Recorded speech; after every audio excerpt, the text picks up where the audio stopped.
High family for their fine facility. This is our home and theirs for your Legacy Women's Football Squad, Division II in the American Conference. Currently undefeated. Let's rock the house Legacy style. Thanks for coming out and supporting both squads. Today's contest pits the visiting East Tennessee Valkyrie against, I said it a minute ago and I'll give it again, your home squad, the Lansing Legacy.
Ladies and gentlemen, on the Legacy side, let's give a big shout out to our fan across the way from the Valkyrie. Let him know we're here. Hey, Valkyrie fan, let us know you're over there.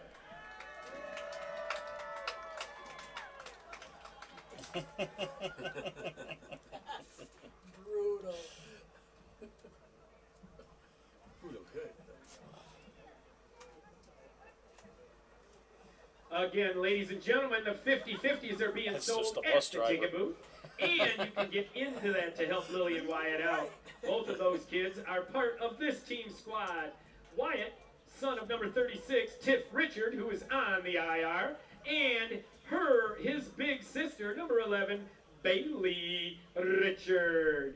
And Lily, of course, the daughter of number 23, Ashley Graham. And her auntie is number 3, Lizard Liz Speaks.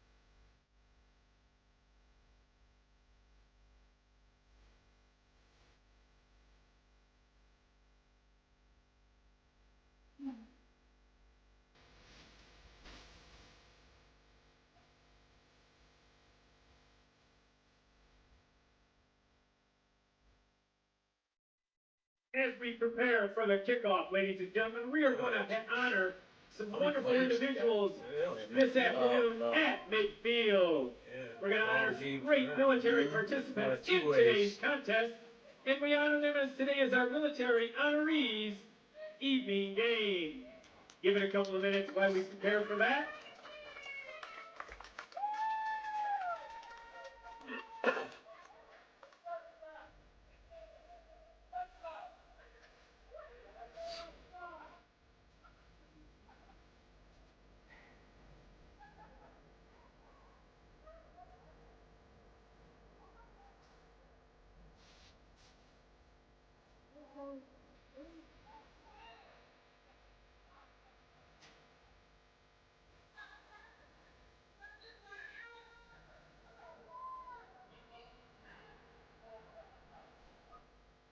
Also, if there's anybody in the stands that would be interested in getting up close and personal to tonight's contest, we could use some chain gang support on the other side of the field. If you'd be interested in supporting these ladies tonight, make your way over to the other side of the field and hook up with the chain gang. We could use any other support that you could offer. Also, at midfield, we're preparing to bring the Stars and Stripes out with our own military personnel carrying those.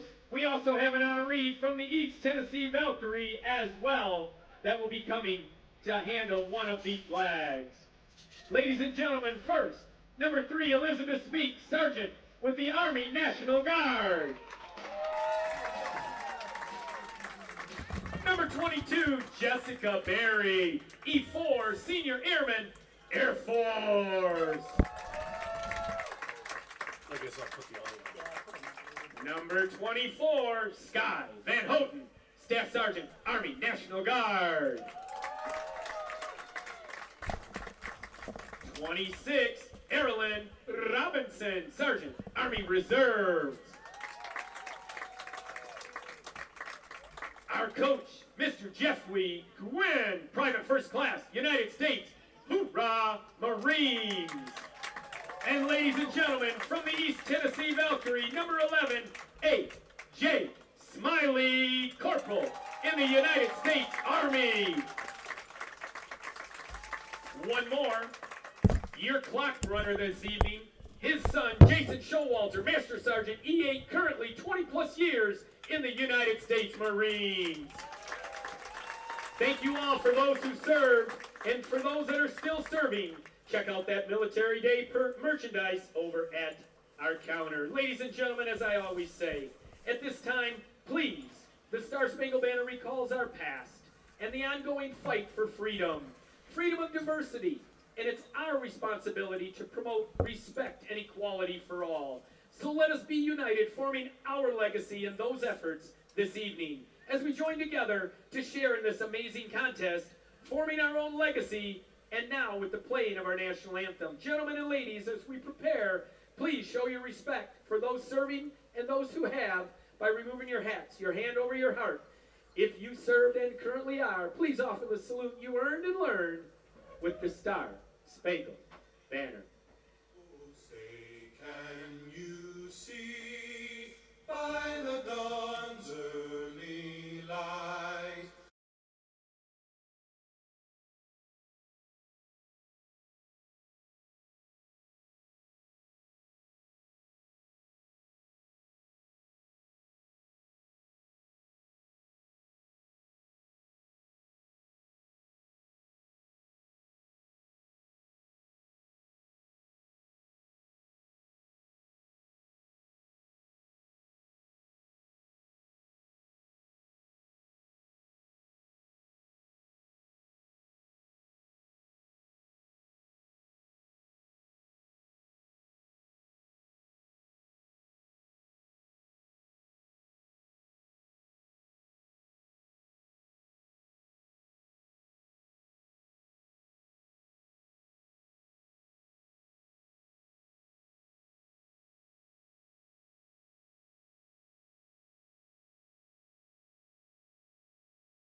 Boys and girls, ladies and gentlemen, and everyone watching on Go Live Sportscast, you are looking at a picturesque scene today, picturesque day here in Pinckney, Michigan, as we get ready to bring you Women's Football Alliance action here from Pirate Stadium. The 4-0 Lansing Legacy, that the home team, are taking on the East Tennessee Valkyrie. I'm Tommy Morris along with Frank Mazzella. And Frank, 4-0, 1-3. What are you looking at for today? Well, Lansing's got to come out like they did 2 weeks ago against Columbus. Play their game, just stick to their game, be patient, wait what comes to them, and take advantage of it when they get it. And, it actually looks like East Tennessee's a little bit short on players. It could be a long day for East Tennessee against this good Lansing Legacy team who is 4-0 and trying to wrap up the division, the Central Regional Division here, trying to get a bye. And the Legacy coming off a 12-6, kind of a game that they really should have had in hand. They had earlier against the Michigan Mercenaries team here earlier in the year, and I don't know if that's going to be kind of a letdown. Maybe they looked over the team, but East Tennessee looking to keep their any hopes alive at 1-3. They can't overlook them, Frank. Well, it was a big win. It was a road win for Lansing last week, and they took care of business. It was a tight game, but they came out with the W, and that's what they needed. And, of course, let's talk about the Massey ratings that the league has. We talked about when they were scoring big time on Columbus late in the game. We thought maybe it was a revenge thing here on some suspect hits, but we'll talk about that a bit more here right now. So let me explain it. The Massey is points and points against at the end of the season, a rating system that puts you in the playoff system based on, points against their record, wins and losses, and points against, points for. So those late scores were against Columbus were going for the Massey system. And so you saw the opening kickoff. Legacy will start off on their own 44-yard line. And central to their game, Frank, you have Elizabeth Speaks, their big-time running back, approaching close to 1,000 yards already on the ground this season. Well, they call her Thin Lizzie, so Lizzie's going to be running the ball again. Look for number 3 to be carrying that rock quite a bit here. The thought is, how do you play this game? Do you just go wide open and? There's a snap. It's down the sidelines, up and a catch, up to the 30, the 25, the 20. Nothing but green in front of her. Touchdown Legacy on the first play of the game.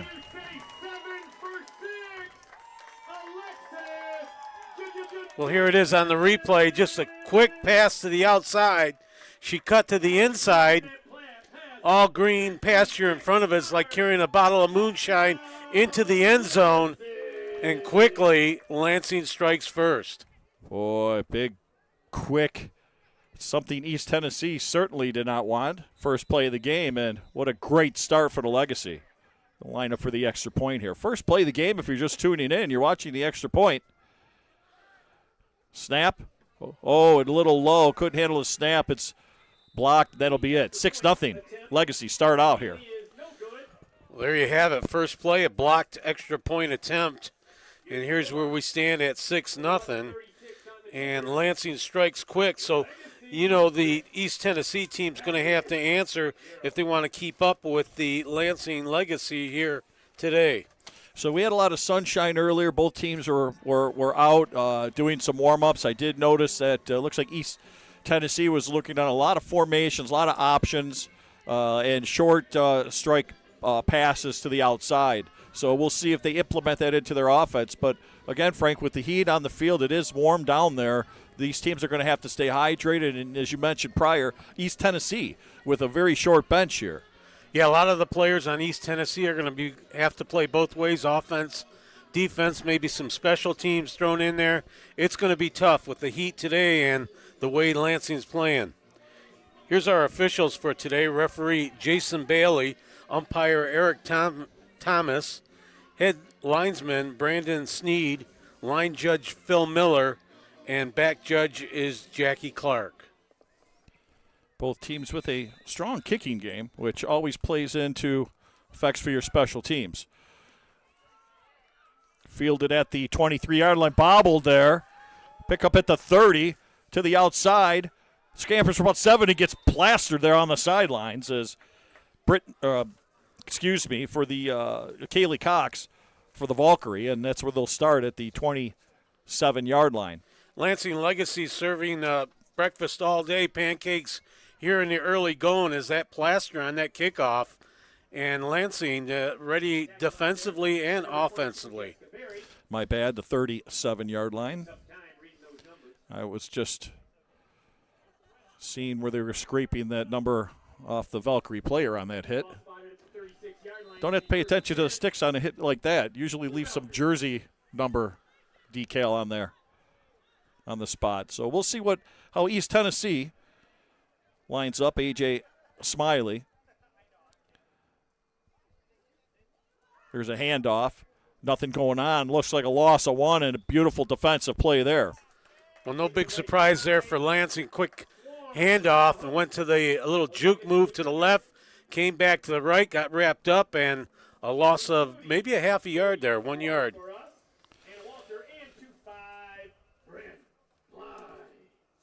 And as we've seen in prior game, the left side of that defensive line for Legacy is very quick, and they can really squash a ground game quickly.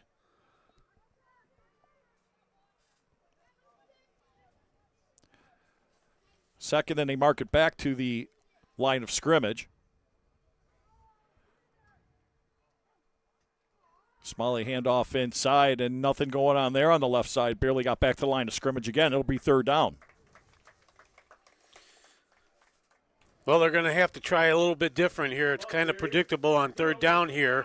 Third and long, they're going to have to put that ball up in the air, possibly here. But right now, Lansing, that defensive line is standing up. So we'll see if one of these plays go. They did watch them earlier. A couple strikes to the out, quick passes to the receiver on the outside, but it looks like they're just regular standard I formation here. Third down and a lot of yardage, 10 yards. Smiley, here it is, quick outside and missed the target on the outside. They're going to bring up fourth down. Just an outside pass there, just couldn't line it up, and pass to Cox. Kathleen Cox from Kingsport, Tennessee, just couldn't get to that ball, so fourth down situation. And that'll bring out the punting unit for the Valkyrie. And there's the snap. It's away. High kick. It bounces out of bounds. It looks like possibly at the 39-yard line. Let's see. Yeah, 38-yard line they'll mark it at, and the Legacy will take over at their 38. And, again, we'll see what's the first play, first of the game. Big 55-yarder there, Frank. How can you top that? Another one?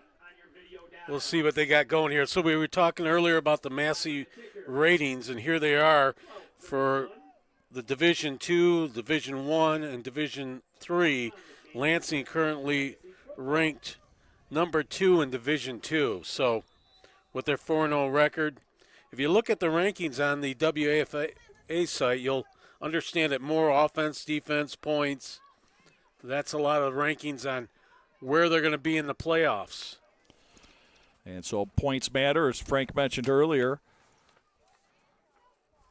And the Legacy looking to score a bunch, especially after first 6 on the opening drive. Here's Mayer back, throws to the outside. That's complete.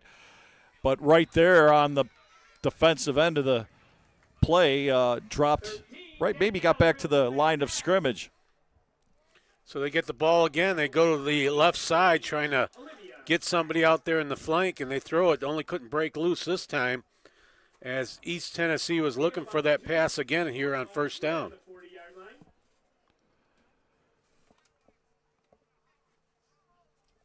Legacy in their commit to veterans uniforms, stars and stripes. Second down and about 8. There's a snap. Mayer, quick pass to the outside. It's bobbled and just could not hang on to that. That was the balloon pass just out in front there. Tried to get that over the defense and just couldn't grab that ball and corral it in. So now we go to third down here.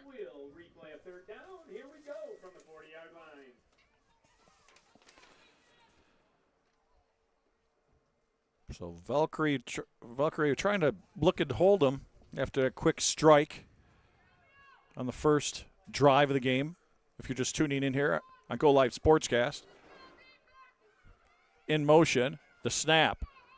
Mayer fakes the pitch, pulls it down, looking for some running room, and pitches it forward now. A little shovel pass, and they still lose a yard on that, and Mayer heads up, almost lost a whole handful, but nonetheless, it'll bring up 4th down. Well, Mayer, I think that was a broken play. I think she was going to do a shuttle pass from the beginning, but she wound up doing the curly shuffle and finally got that ball over, and nothing gained there. In fact, lost a couple yards. So the punting unit will come out for the Legacy with 10:45 here running. First quarter, if you're just tuning in to Go Live Sportscast, watching the Lansing Legacy versus the East Tennessee Valkyrie in Women's Football Alliance action.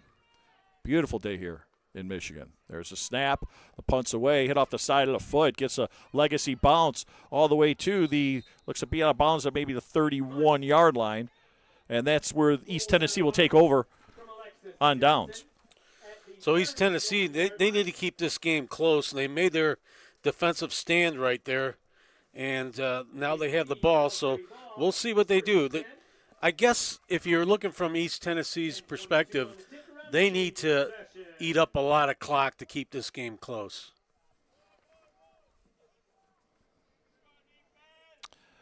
And they did look sharp. When you have practice and your quarterback is making those quick out completions and the option game looks good, and then you put some players in front of you, can change the whole dynamic in a heartbeat. And we saw in the first drive of East Tennessee exactly that happen. And to your point, Frank, let's see what happens. First down, East Tennessee.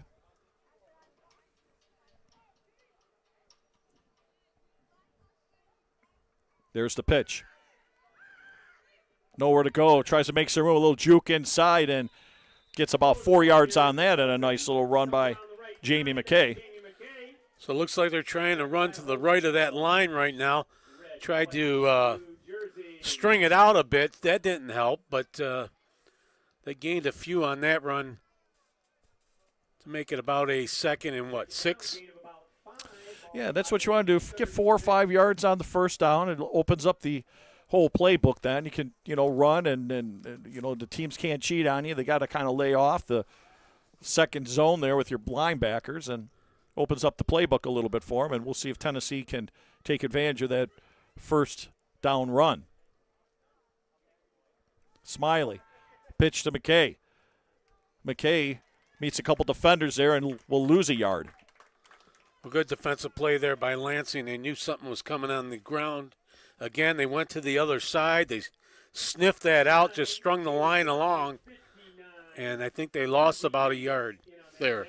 So third down and about 6. Again, I'm surprised that maybe they could have opted to use maybe some kind of play action on that second down, but I'm not the coach. Third down. 6. Stacked on the right side. Smiley pitches it to McKay. She's looking to get that corner. McKay, there's some defenders there, has to kind of slow down a couple stutter steps, and she gets thrown out of bounds. It'll be short of the first down by a couple yards, and they'll bring up 4th down. Good effort there. She strung it out, kept on running, pushed forward. Just looks like you said, Tommy, maybe a yard and a half short of that first down. They're going to have to think about what they're going to do here, East Tennessee. Yeah, this is a tough call right here. Early in the game, you're down by 6, and it looks like that the offense is staying on the field. So they're going to go for it here on 4th down. Well, if they want to eat some clock up and keep possession of that ball, they're going to have to convert here on this 4th down in order to do that. They maybe a hard count, pull the Legacy off sides. We'll see here. You got to stay defensively poised here if you're the Legacy. Don't want to give them a cheap one on a call. Smiley under center. There's the hard count. Didn't jump. And that's it. They'll just maybe call you should be timeout. Coaching. You were correct on that one, Tommy. So East Tennessee will use their first timeout here. 7:44 left to go in the first quarter and down by 6. You're watching Women's Football Alliance action on Go Live Sportscast.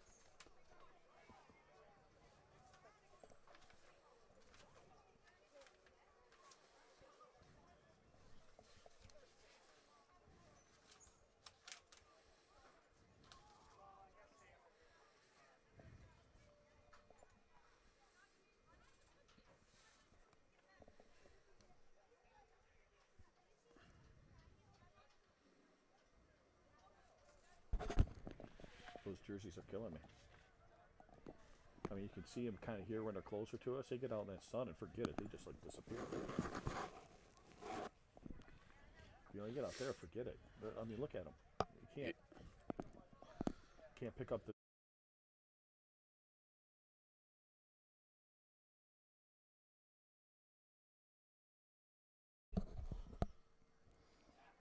Welcome back here to Women's Football Alliance action after the timeout by the East Tennessee Valkyrie. They had the ball. It is 4th down on their own 40-yard line. The offense stays on the field. They got an I formation, split receivers. Interesting call here. Smiley hands it to McKay. McKay finds some room around the outside, the left side. McKay out over to 50. She's got some green in front of her. Still running to the 35 and out of bounds at the 33-yard line. Well, good call there by East Tennessee. They bounced it to the inside, and then she went to the outside. Everybody was stacked inside, and she got a big gain there to convert on that 4th down. You see Jamie McKay there. A couple good runs and nothing but green field in front of her. That's a little heartbreaker there. Get some mojo going for East Tennessee. Legacy, we'll see what their defense, how they hold up. 1st down on their 29-yard line. And earlier games, East Tennessee has put up points, 40, a couple 40-point games, and also lost by a couple 40-point games. So they can't find the end zone. There's a snap. McKay again, right up the gut. Oh, it met there after a gain of about 4. And that may have been, it may have been Rachel Schott. Big hit right there in the middle of the line to plug up that hole, a couple of yards gain, and then zoom. Choo-choo comes up there and flattens her out. Yeah. Close up that hole right in the middle of the line. Right on the tracks. 2nd down, about 6. Smiley surveying the situation for East Tennessee. I formation. Hands off the shot again. She does a little twirl, tries bouncing it to the left side. Nothing there, and gets back to the line of scrimmage. Good idea to do that pirouette. Just didn't gain any yards after doing that. Right now it looks like East Tennessee wants to keep that ball on the ground. Maybe surprise with a pass at third down situation.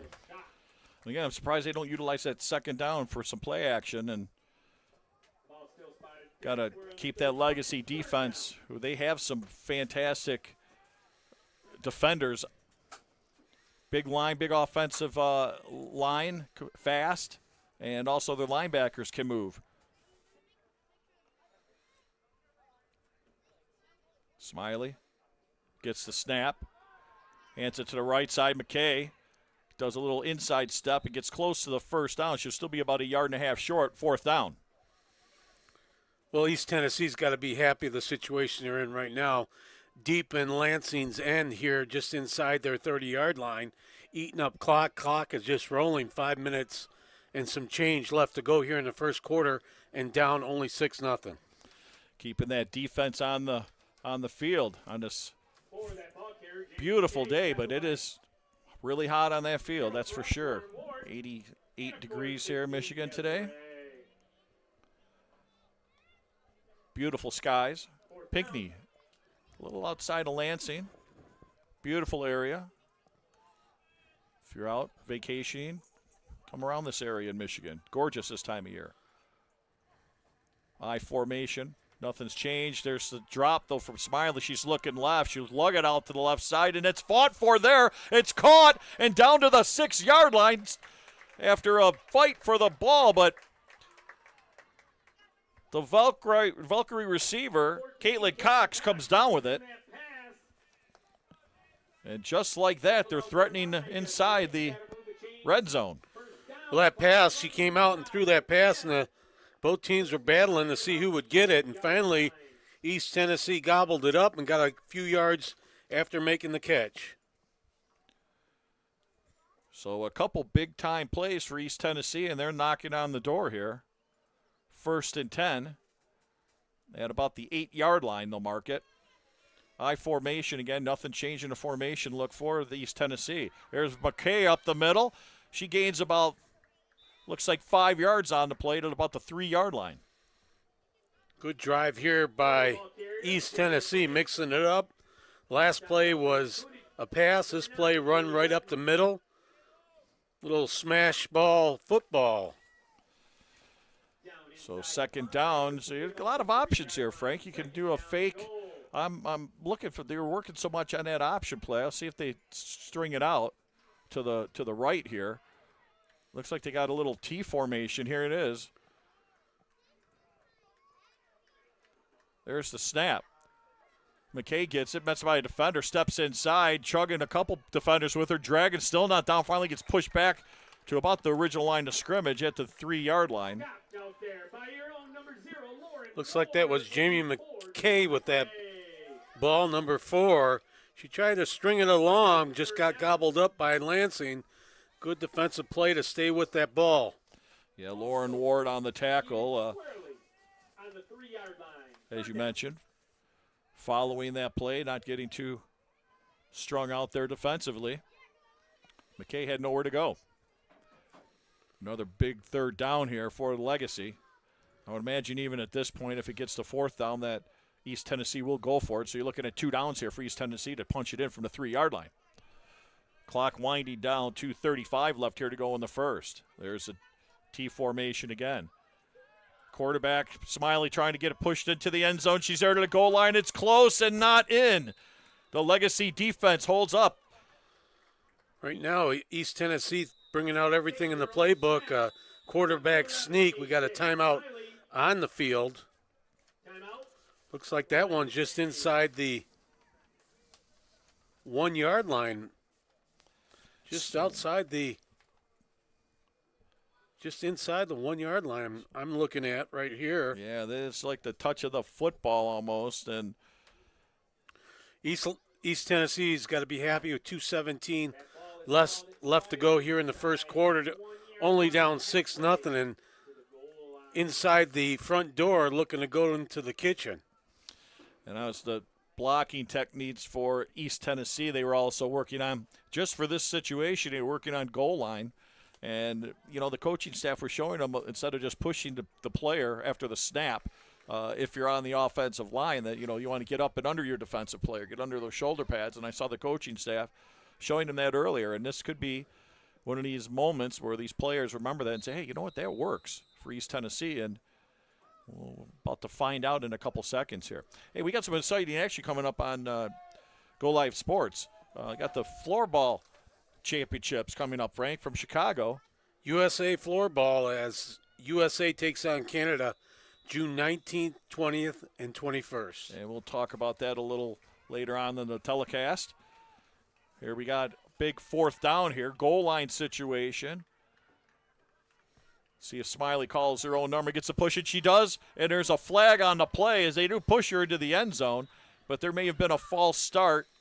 Flag on the play. Flag on the carpet. We'll sort it out and see what's up. The ref's still talking about it. I didn't see anyone really jump from the defensive part. And it is against East Tennessee. So a false start will back them up. Back them up 5 yards. And now you have another difficult call here if you're the coaching staff for East Tennessee. Well, a lot of implications there. I mean, you could have scored, but now it stopped the clock at 2:12. Only took 5 seconds off the clock. Tennessee does have a good kicking game. I'm surprised that maybe they won't take the 3 here. They are moving the ball effectively on the Legacy. Go for the points here, but they're electing not to. Smiley's still on the field. They're saying, hey, forget that. We're just going to take the ball and try to push it down the throw to Legacy. And the Legacy girls are lining up saying, hey, that's a bad decision here. It's going to be our ball in about 30 seconds. And a timeout is called as it looks like the East Tennessee team. Oh, that's for, yeah, so East Tennessee maybe didn't like the defensive lineup that was being shown and wanted to discuss it. Well, they've taken a couple of timeouts to talk things over. It was on the 4th down in their territory. They took that timeout, came back with a play. So here they are at just outside the 5-yard line, looking to punch this one in and possibly tie the game or take the lead on extra point or conversion with 2:12 left. So East Tennessee get a little bit of air here. They're short on their bench. Let some players rest up a little bit in this heat here today. Come back with a new play or go with the old play. A little chess match going on right now between these two teams.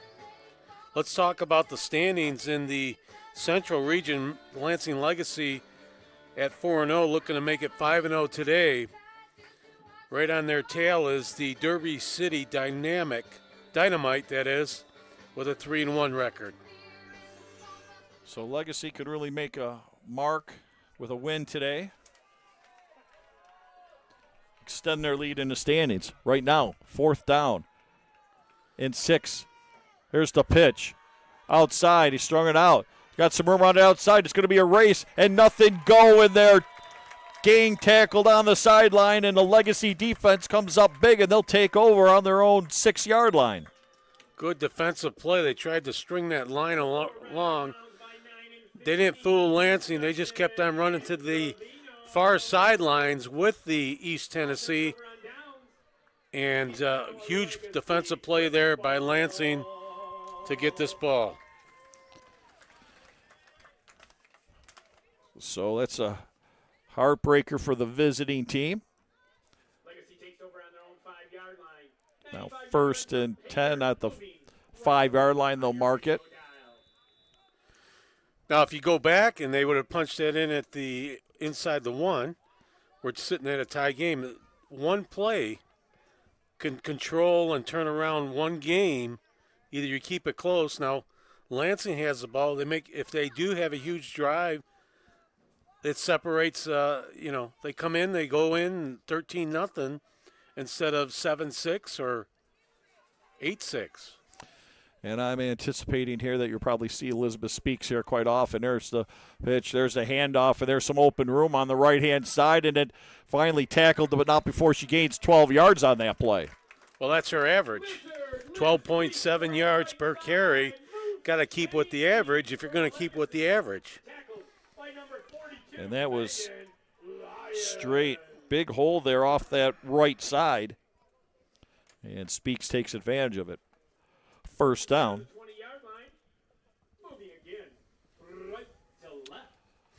Give that ball to Lizzie. She'll find a hole either in the middle or she'll kick it to the outside, one way or another. Yeah, she's got some good speed, that's for sure. Good speed, good eyes, all the tools. There she is again. Speaks right up the gut there. Gets about 4 yards on that.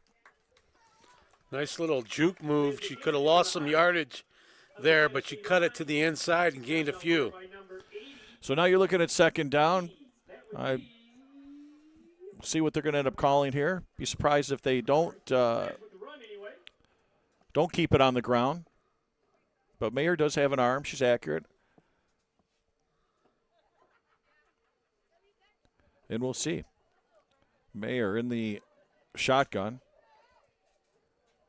Primarily is what she does. There's a handoff inside, trying to get out to the right side. Cuts it back inside and is met by East Tennessee defenders there for no gain. Well, a handoff there as she cut back to the inside. We've seen that Columbus team a couple weeks back. They would get a ball and they would cut to the inside instead of punching it to the outside. So here we go on 3rd down. 3rd down at about 2.5. Clock running with, see if they get a playoff before the first quarter ends. Down to 9 seconds now. 5. There's the snap. Mayer drops back. She pulls down. She throws it out to the left side. And it's intercepted at the 40-yard line. And Kaylee Cox just stepped in front of that ball. And now East Tennessee finds himself in a very good position here to start the 2nd quarter. She threw that pass up. It just hanged up in the air for a bit there. Into a crowd, and Kelly Cox makes the interception. Great play, and East Tennessee's in a position that they like to be in here starting the 2nd quarter. So we are going to go to a break here with the score: Lansing Legacy 6, East Tennessee Valkyrie 0.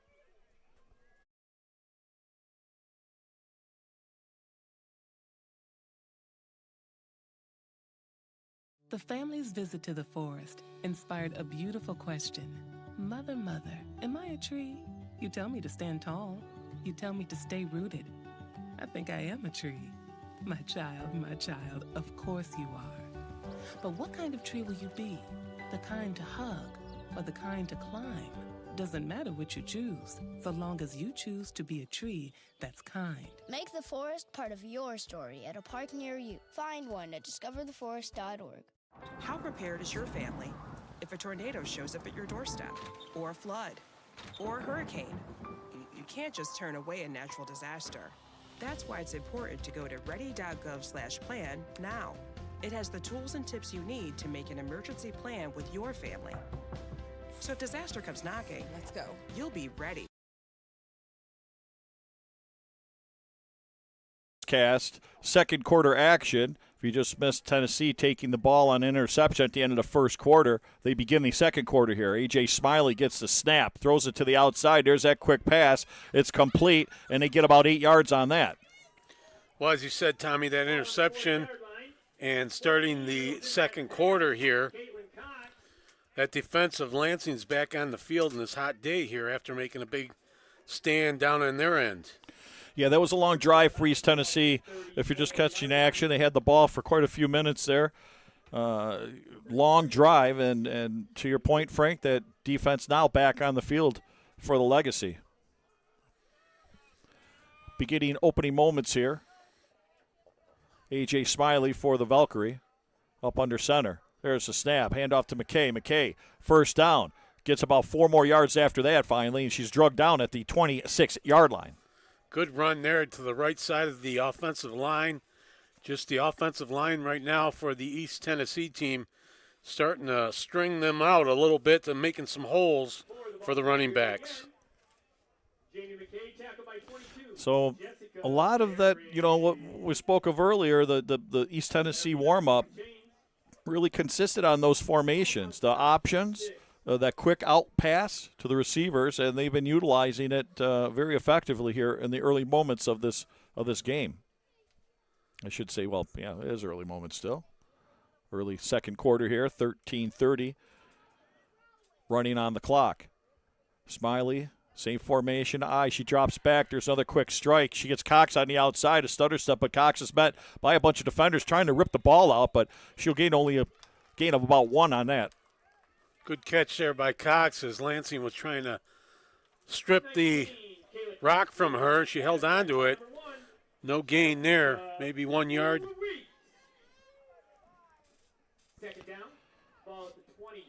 So a little something different now. 2 quick passes earlier in the first quarter. Tend to keep it on the ground quite a bit.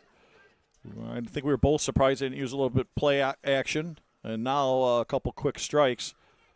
As you said earlier, trying to keep the defense off balance here. East Tennessee right now mixing up their plays good. So they come to the line. Second down at about 8 on the Legacy 24-yard line. There's the T formation again. A lot of options here. Legacy bringing everybody in that box. There's McKay to the left side. Spins, still on her feet, and down, almost close to the first down marker, but she looks like she'll be about a half yard short. They'll be bringing up third down. Big Jamie McKay, the running back's getting a lot of work here, coming in at 155 pounds from Johnson City, Tennessee, from the University of Florida. She's getting a workout here today with that ball. So the Valkyrie, they've had the ball. They've been eating up some clock here. 11:45 here to go in the second quarter from Pirate Stadium in Pinckney, Michigan. Legacy trying to contain the Valkyrie offense. Smiley up under center, the T formation again. Hands it to McKay. McKay finds some spot on the right side. She's gone down to the 6-yard line, and another big run for McKay. Well, you see what they're doing, East Tennessee. They're working their right side of their offensive line, just keep giving that ball to number 4, Jamie McKay, and she's eating up some yards here with carrying that ball. So the Legacy defense now pressured again inside their 10-yard line. We'll see what Damian Goodwin will come up with. He's going to see enough of these running plays that East Tennessee is pulling to the right side with that offensive line and eating up some yardage. And we have a timeout called by, is that East Tennessee? If it is, that's their third timeout already of this game. Highly unusual at this point, but well, it might be strategic here, being a short bench that East Tennessee has. They need to get some blows in here, some breathers, rest up some players, and might as well use up those timeouts while you have them before halftime, and get some air into your players. Yeah, that's a good point, Frank. Very good point. Using them up quickly. And they're just not wasted. I mean, they're inside the 10-yard line. The last couple ones in the first quarter they used up were also in that striking zone for the Valkyrie. Well, East Tennessee had to come in here with the game plan to, use McKay on the handoffs to the right, use that right side of that offensive line, and right now it's working out for them. It's a close game, and that's the position that East Tennessee wants to be in. On the road, shorter players, keep the game close here. About a third through the second quarter, and it's only a 6-0 game. Yeah, and for sure the temperature as it drops slowly will end up helping also. That's no doubt about that the later they get into this evening here. First down. Valkyrie looking to hit that end zone for the first time this game. There's the snap. There's McKay. Familiar on the right side. She's got some room. Struts into the end zone. McKay, touchdown. So they keep going to that play. They see they're gaining yards off of it. And they go to the well again there. Number 4 to the right side. That quick handoff pitch, whatever it is, she's gaining yards. And right now we have a tie game. Beautiful little play, just how they had drawn up. McKay found the end zone, and looks like they may be going for 2 here. Not a bad idea. And here they get into the T formation again.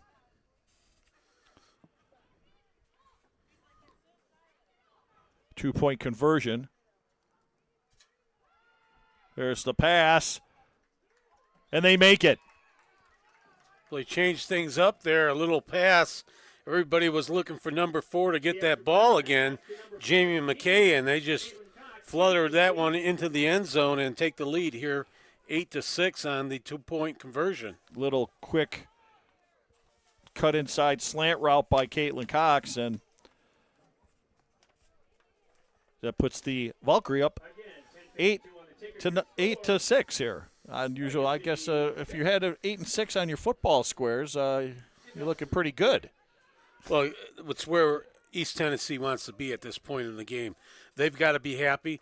But we've always talked about Lansing Legacy. They're a very patient team, and we talked about this before, that even if they're down, they're not going to get extreme, and they're going to play their game, wait for their advances, wait for their chances, wait for their opportunities, and take advantage of them. And that's what a good team does. They don't get panicky, and they don't start throwing bombs or, this, that, and the other thing. They'll take their time.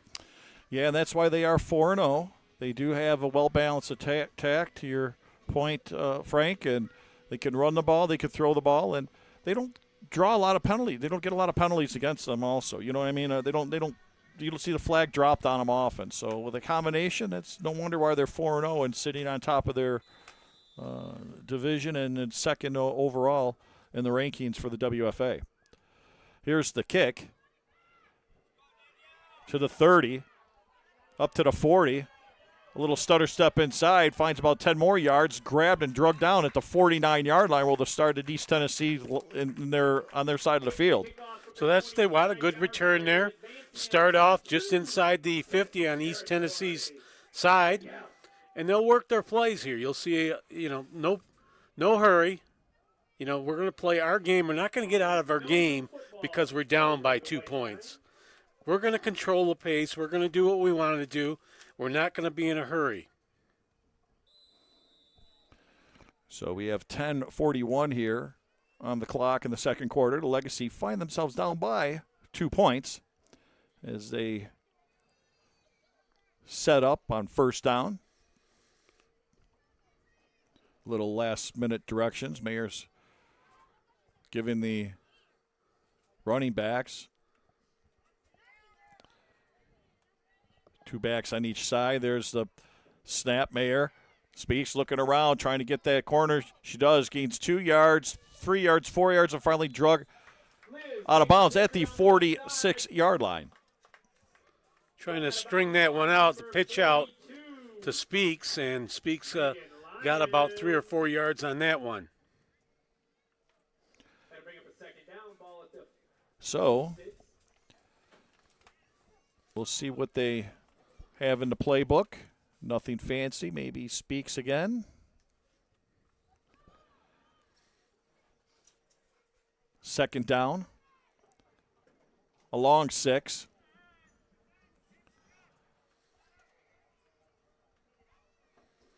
There's a direct pitch to Speaks, and she finds some room around that right side. She'll get a first down, cuts it to the inside, and is down at the 37-yard line. Beautiful play on that direct snap. She saw a lot of traffic in front of her. She took her time there, kicked it to the outside, as still gained quite a bit of yards there to get the first down and keep it moving. Speaks left, Speaks right. Speaks the middle.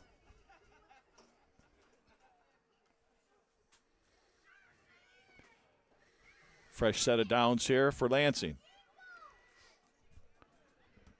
9:05 on the clock. Mayer Speaks, looking to left side. Some green, one defender to meet the corner, and a nice tackle there. So that was a Haley Eckstein might have stopped a large gain on that individual tackle. That'll bring up second down and a long 5. Good play for first down. Now you got a couple of options. You want to go to the air? Keep East Tennessee thinking here. What are you going to do here? Good chunk of yards there on first down. So as Mayer comes up, 2 backs, she's in the shotgun. The second level steps up for the Valkyrie. They're trying to sniff out the run. They don't bring anybody. There's a throw over the middle. It's complete for a first down. Nice pass right down the middle. Good call there. Short second down, and you could have ran that ball again, but you want to keep East Tennessee, keep them honest there. Yeah, that was a beautiful play call and great execution on that. Nice accurate pass. Kept the receiver rolling forward and good enough for a first down. So Legacy up to the line, a fresh set of downs. They're moving the ball here now, 26-yard line of East Tennessee. Speaks in the backfield. Mayer takes a snap. She pitches it to her. Speaks. One person to beat. A stiff arm there to the 15, to the corner, and out of bounds at the 6-yard line. First down. So another big play. Speaks to the outside, sort of like something they used to do with Barry Sanders. And another first down. That's as we talk about the Lansing team just working their game. They're going to play their game. They're not going to throw up a bunch of Bomberooskis and hope for the big strike, and they're just going to work their game down the field. And it puts some pressure now on East Tennessee with the short bench. Some of those players are also playing defense. And with this long drive, no timeouts left for East Tennessee. There's a snap. There's Speaks inside. Touchdown, Speaks! Big hole right in the middle. No problem for Lizzie as she That was Brittany Sarcinich for that touchdown, not Speaks. Had a hard time with those numbers there for a half a second, Frank. Big hole right in the middle, and that gives them a 6-pointer there as they work down the field, getting that ball inside the 50-yard line, and they're going to go for the single point here. So when it's not Speaks, you got Starcinovich. There's another weapon back there. I know they roll Godwin also as a runner. So there's a snap. It hit the turf and still got the kick away, but wide right. What a good gift. You got 3 or 4 solid running backs on the Lansing Legacy team. You can turn it any one, and they're going to get you yards. You need somebody to get some breathers in. You go to a different running back. So with that missed extra point now, Legacy up by 4, 12-8, 6:46 left here in the second quarter, and East Tennessee will receive the ball. Frank, what are you seeing, what you liking so far from both teams? Well, I think East Tennessee came in here with a plan, keep it close. And like I've always said, and they're doing that. They're keeping it close. They're not getting blown out. You know, they're eating up clock. They're going out there. They're taking a lot of timeouts, getting some air, rotating the players. I mean, like we said many times here, a short bench. And then you see Lansing Legacy doing their thing where they just, all right, we're down 6 points, whatever. We're down by a point, 2 points, whatever. No problem. We'll just play our game, look for our holes, look for our opportunities, and just keep to our game. They're not going to panic. They're not going to hurry. They're not going to throw up a bunch of Bomberooskis. And, Damien's going to take his time.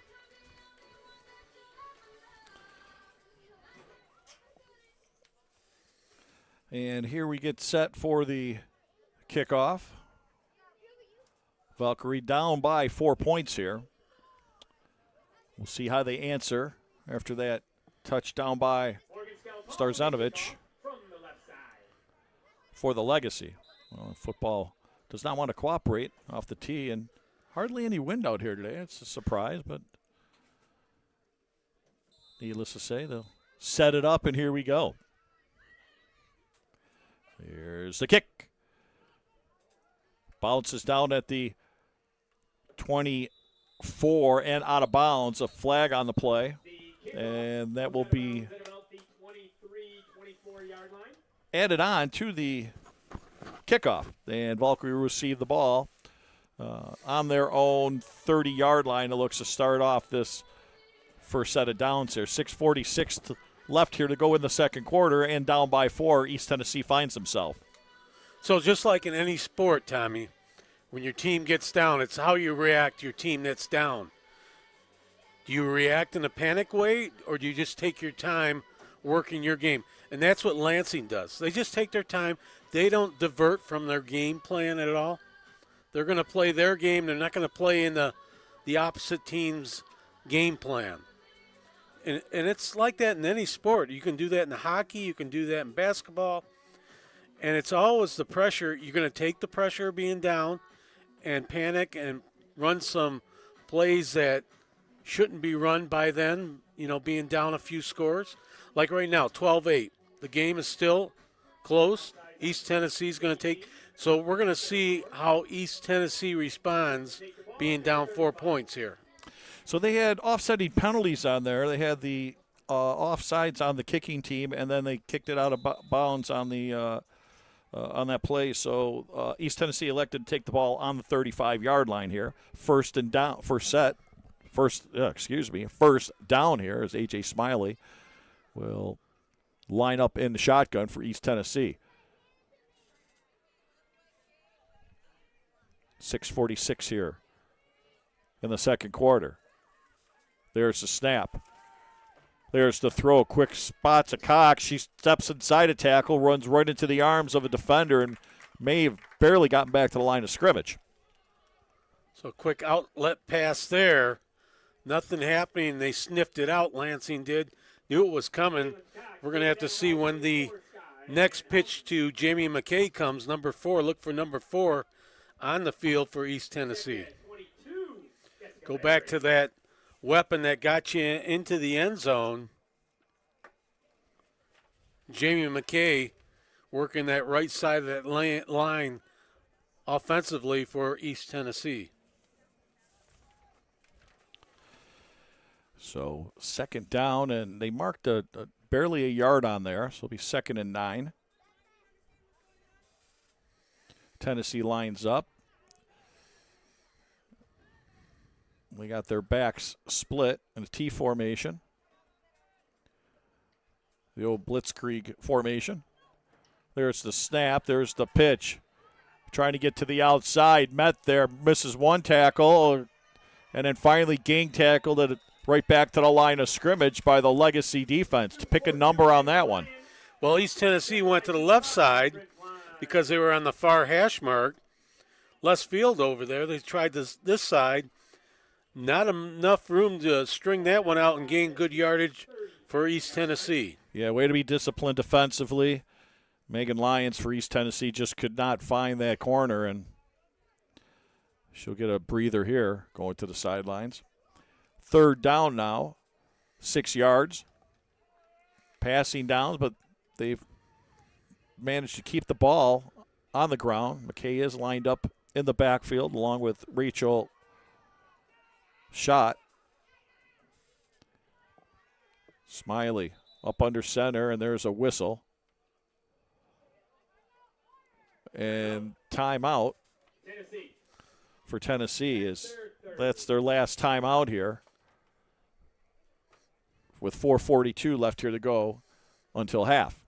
So while they take a timeout, we'll take a break here on Go Live Sportscast.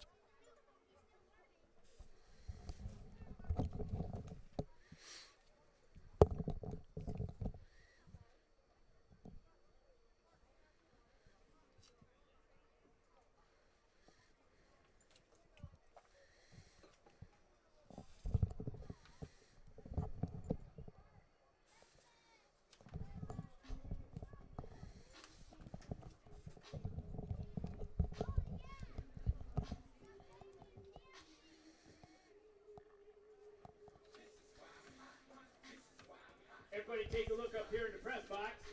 Way to my left. Take a look at way to my left. This is why Whenever you're ready. standing up here dancing. Welcome back to Go Live Sportscast. Women's Football Alliance action here. 3rd down for Tennessee along 6. They find themselves down by 4. A.J. Smiley up under center. Got Rachel Schott and McKay in the backfield. McKay the workhorse thus far. There's the snap. Quick outlet to Cox. She turns around, is met by the defender, bounces off the tackle, looking for the sticks, and is met by then a gang tackle of Legacy defenders, and she may have gotten up to the – she may have definitely short of the sticks by a couple yards for sure. It'll bring up 4th down. Yeah, it's a good pass to the outside. Just Lansing sniffed that one out. The Legacy were ready for that one, and still looks like there's going to be a 3 or 4 yards short of the first down, and this is 4th down. So we're going to see what East Tennessee does here on the 42-yard line of East Tennessee. Yeah, they keep finding themselves in these they're kind of predicaments, but good. You know, you have you're decent, you know, you can't really pin them back with a kick. That's what East Tennessee wants. They're only down by 4. Good defensive play there by the Legacy. Here we go, 4th down. Looks like that T formation. They have a safety way back. She starts running back up to get back in the play here. There's McKay. Handoff. McKay 1st down and just across the sticks to the 46-yard line, and that'll be a 1st down. Well, they went to the well. Jamie McKay to the right side of that line. Number 4 gets enough to get that chains moving in a 1st down for East Tennessee. So it's all games thus far. Big downs, and Tennessee has come up with those big plays when they need it for the 1st down to keep their drives moving. 1st down from the 48-yard line. T formation. Smiley up under center. There's this handoff inside to the fullback, and nothing there but stars and stripes. Well, he tried to fake it to McKay again, and Lansing didn't fall for it. They just stuffed up the middle there. And one of them yelled, "Stuffed!" D'Acenzo with the tackle on there, and for a loss of 2, it'll bring up second down. Second and 10 1/4. So East Tennessee coming up to the line slowly here. They're going to let it roll down to the 2 minutes. Take a breather. And as they go to the 2 minutes, we'll step away and take a look at some of the great upcoming programming we have on Go Live Sportscast. State officials time.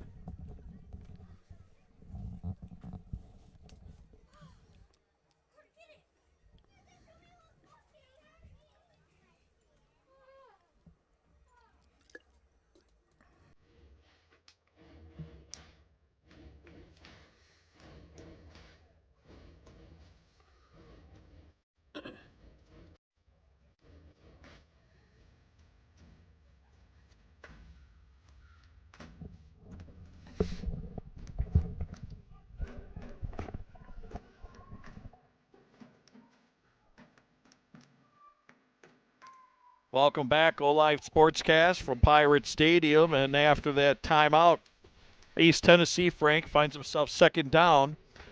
After the 2 minute, I should say, finds it second down, and they're long possessions for him. To your points.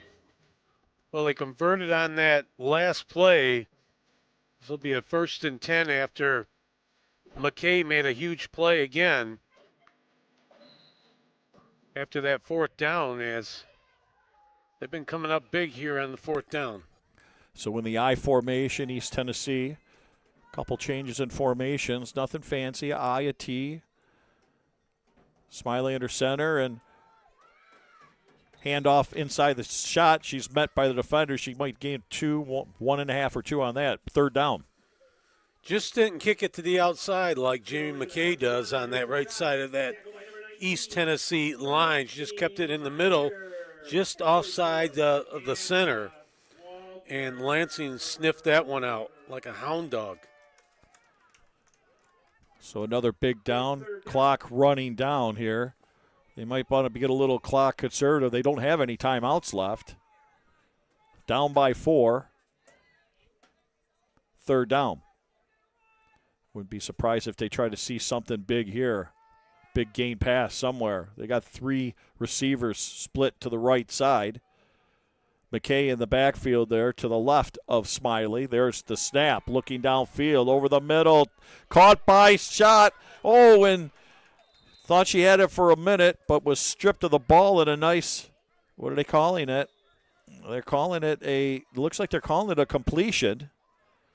As, say she had possession when she hit the ground. Oh, we didn't catch the end of that one.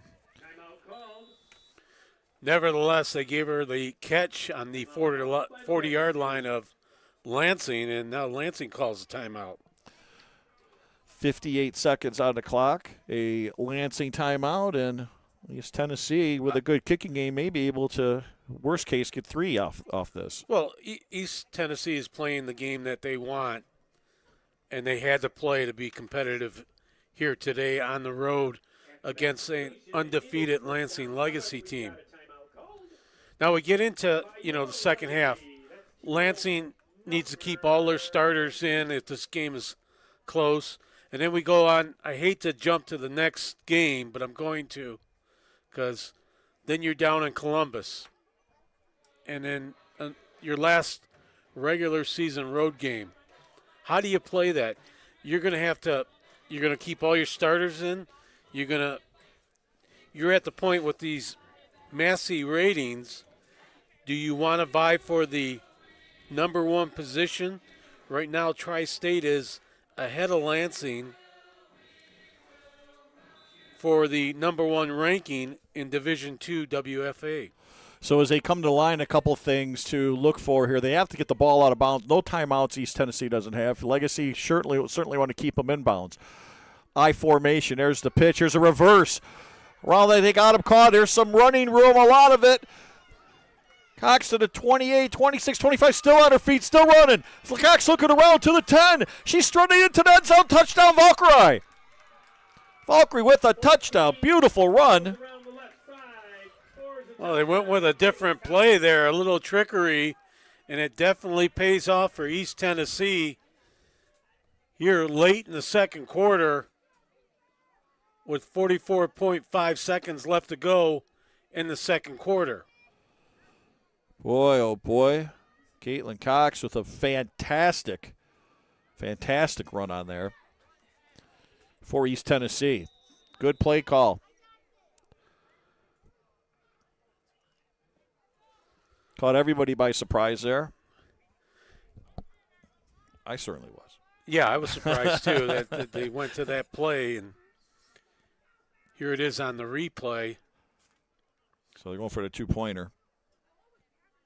There's a snap to McKay and offsides. Someone jumped against the Valkyrie. Here's the replay. She got away right there and just looks around, does the curly shuffle, and just keeps running with the rock. Boy, yeah, she looked around seeing, hey, there's no one around me. I got some green. I got to keep going. Go, run. It's like running with a bottle of moonshine. Keep that close to you. Listening for the sirens. There's no sirens that pulled me over. I'm going. Well, Legacy would like to have that play back here, but again, the Valkyrie going for the two-pointer here, trying to make it a one-score game, three-pointer, lined up in the T formation here, or in the option formation, and there's pulls it down. Smiley does looked inside, got a little grab there, no call on the play, and that will be Flag on the play. oh, they did get the call. Found the jersey there as East Tennessee was looking for it, and Kaylee Cox, the other Cox on the other receiver, Kaylee and Caitlin. 14 and 19. Didn't look like a big intentional passing interference. Must have just been a little tug of the jersey. That was enough to call it. So they get another opportunity here.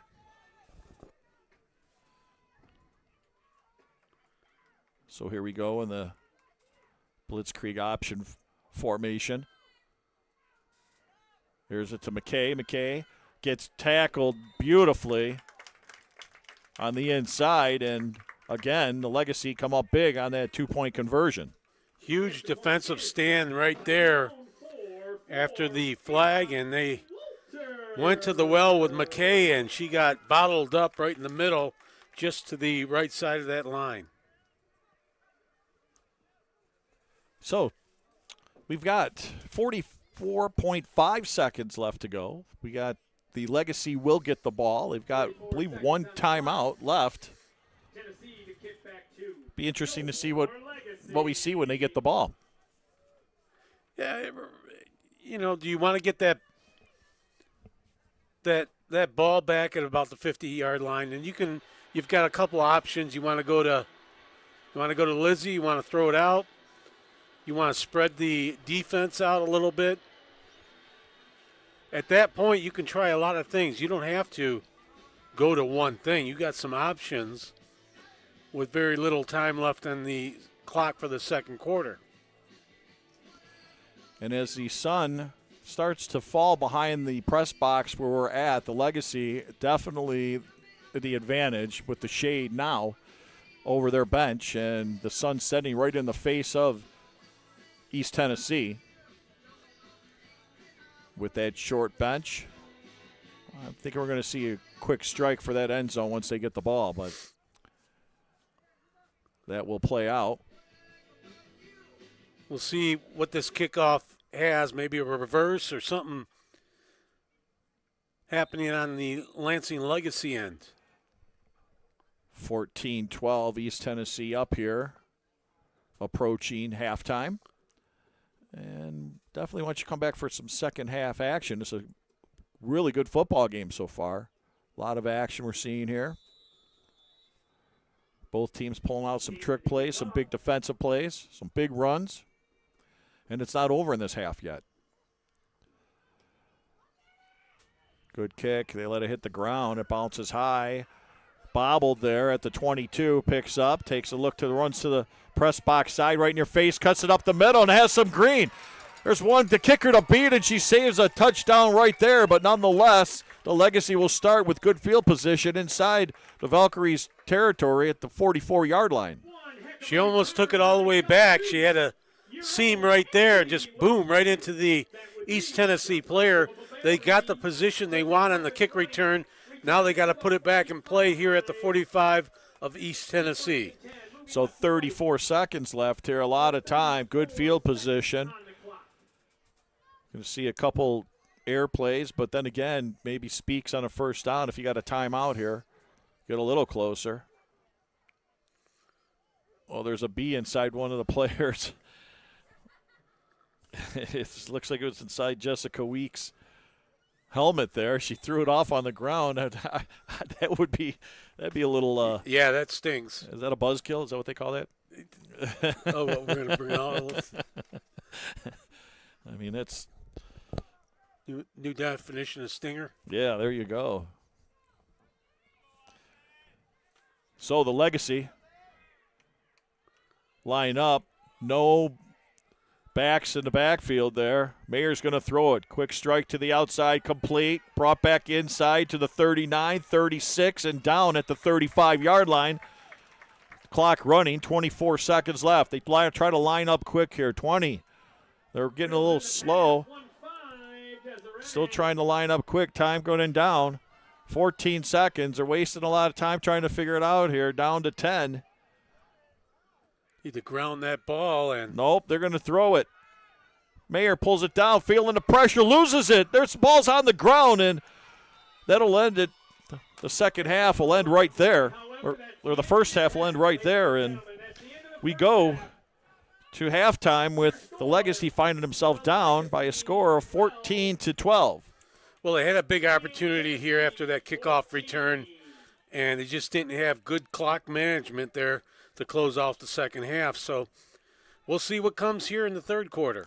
Hey, boys and girls, go grab your favorite beverage, a snack, and join us here on Go Live Sportscast for exciting second half action from the WFA. We're still selling 50-50 tickets at the gate. We'll be pulling that 50-50 winner.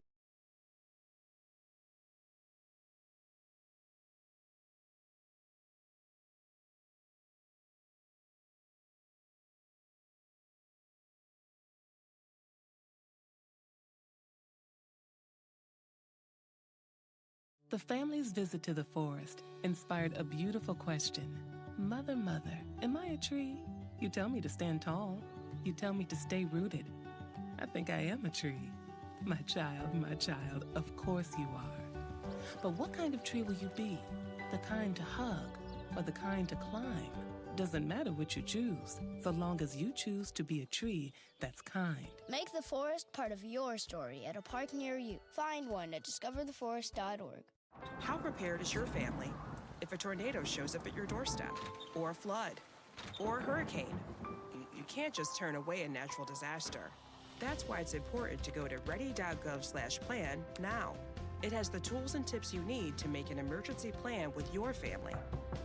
So if disaster comes knocking, let's go. You'll be ready to help keep your family safe. It's just a pizza. Yes. Make a plan today.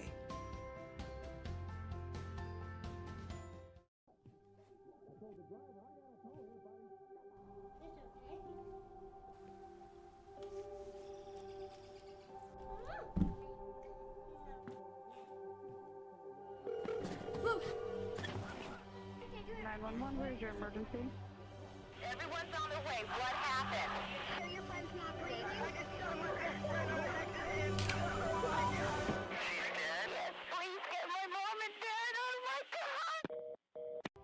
Most of my family they never graduated high school or even let alone go to college, so I'm trying to break that barrier. My daughter Brooklyn was also a motivation for me to go back to school. It's been so amazing to be able to give our child the life that we kind of pictured us having, even though we didn't really have that. I've been in foster care my whole life. He's so strong to just be able to leave that all behind and still be able to take care of his daughter and be a good husband. Every day after work, went straight to school, studied hard, and it paid off.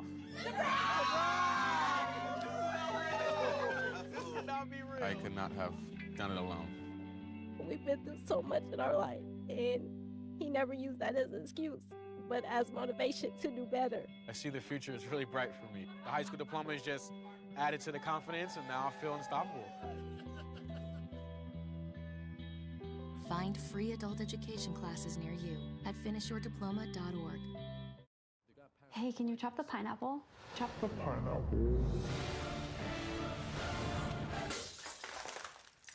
Nope, I'm high. How about I wash off the grapes? Yes. Okay. You're already making good decisions when you're high. I want tacos. Will you drive? I'm a little toasty.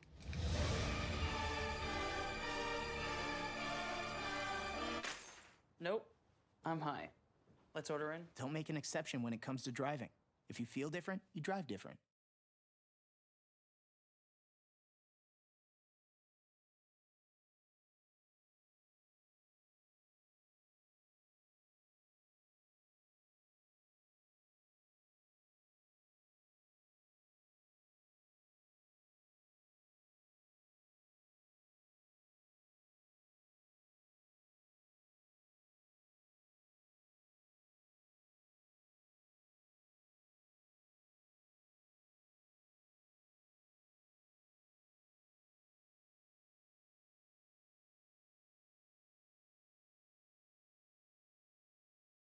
The family's visit to the forest inspired a beautiful question. Mother, mother, am I a tree? You tell me to stand tall. You tell me to stay rooted. I think I am a tree. My child, of course you are. But what kind of tree will you be? The kind to hug or the kind to climb? Doesn't matter which you choose, so long as you choose to be a tree that's kind. Make the forest part of your story at a park near you. Find one at discovertheforest.org. How prepared is your family if a tornado shows up at your doorstep, or a flood, or a hurricane? You can't just turn away a natural disaster. That's why it's important to go to ready.gov/plan now. It has the tools and tips you need to make an emergency plan with your family. So if disaster comes knocking, let's go. You'll be ready to help keep your family safe. It's just a pizza. Yes. Make a plan today.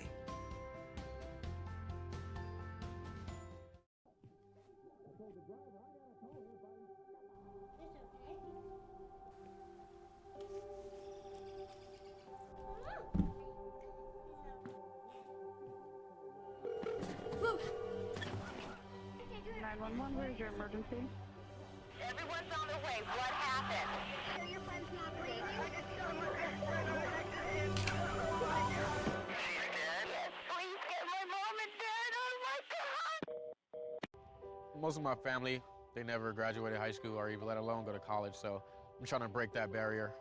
My daughter Brooklyn was also a motivation for me to go back to school. It's been so amazing to be able to give our child the life that we kind of pictured us having, even though we didn't really have that. I've been in foster care my whole life. He's so strong to just be able to leave that all behind and still be able to take care of his daughter and be a good husband. Every day after work, went straight to school, studied hard, and it paid off. I could not have done it alone.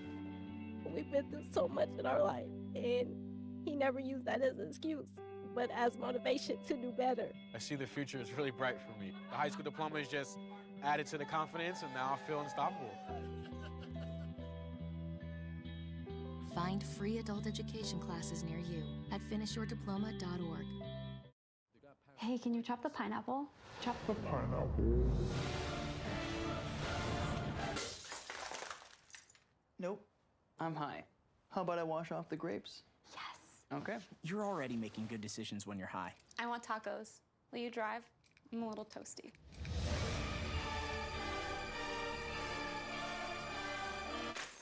Nope. I'm high. Let's order in. Don't make an exception when it comes to driving. If you feel different, you drive different.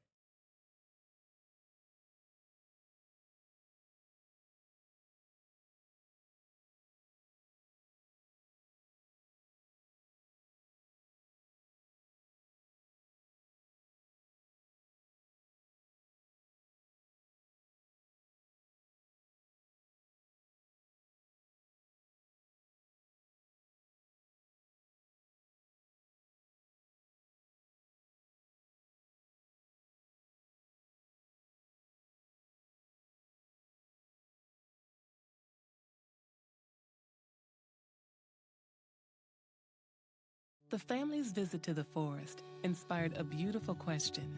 Mother, mother, am I a tree? You tell me to stand tall. You tell me to stay rooted. I think I am a tree. My child, of course you are.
Boys and girls, friends and family, welcome back to Go Live Sportscast of the WFA.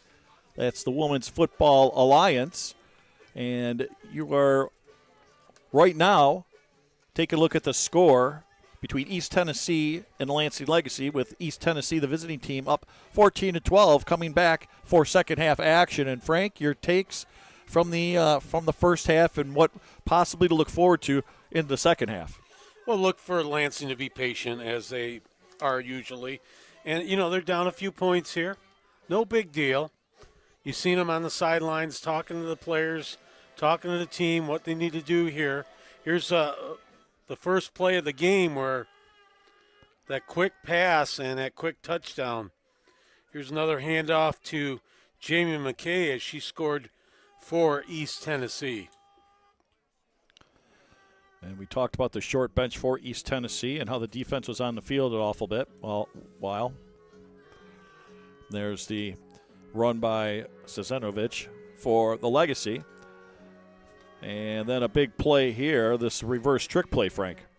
Yeah, they pulled something out of their pocket here. Good play here.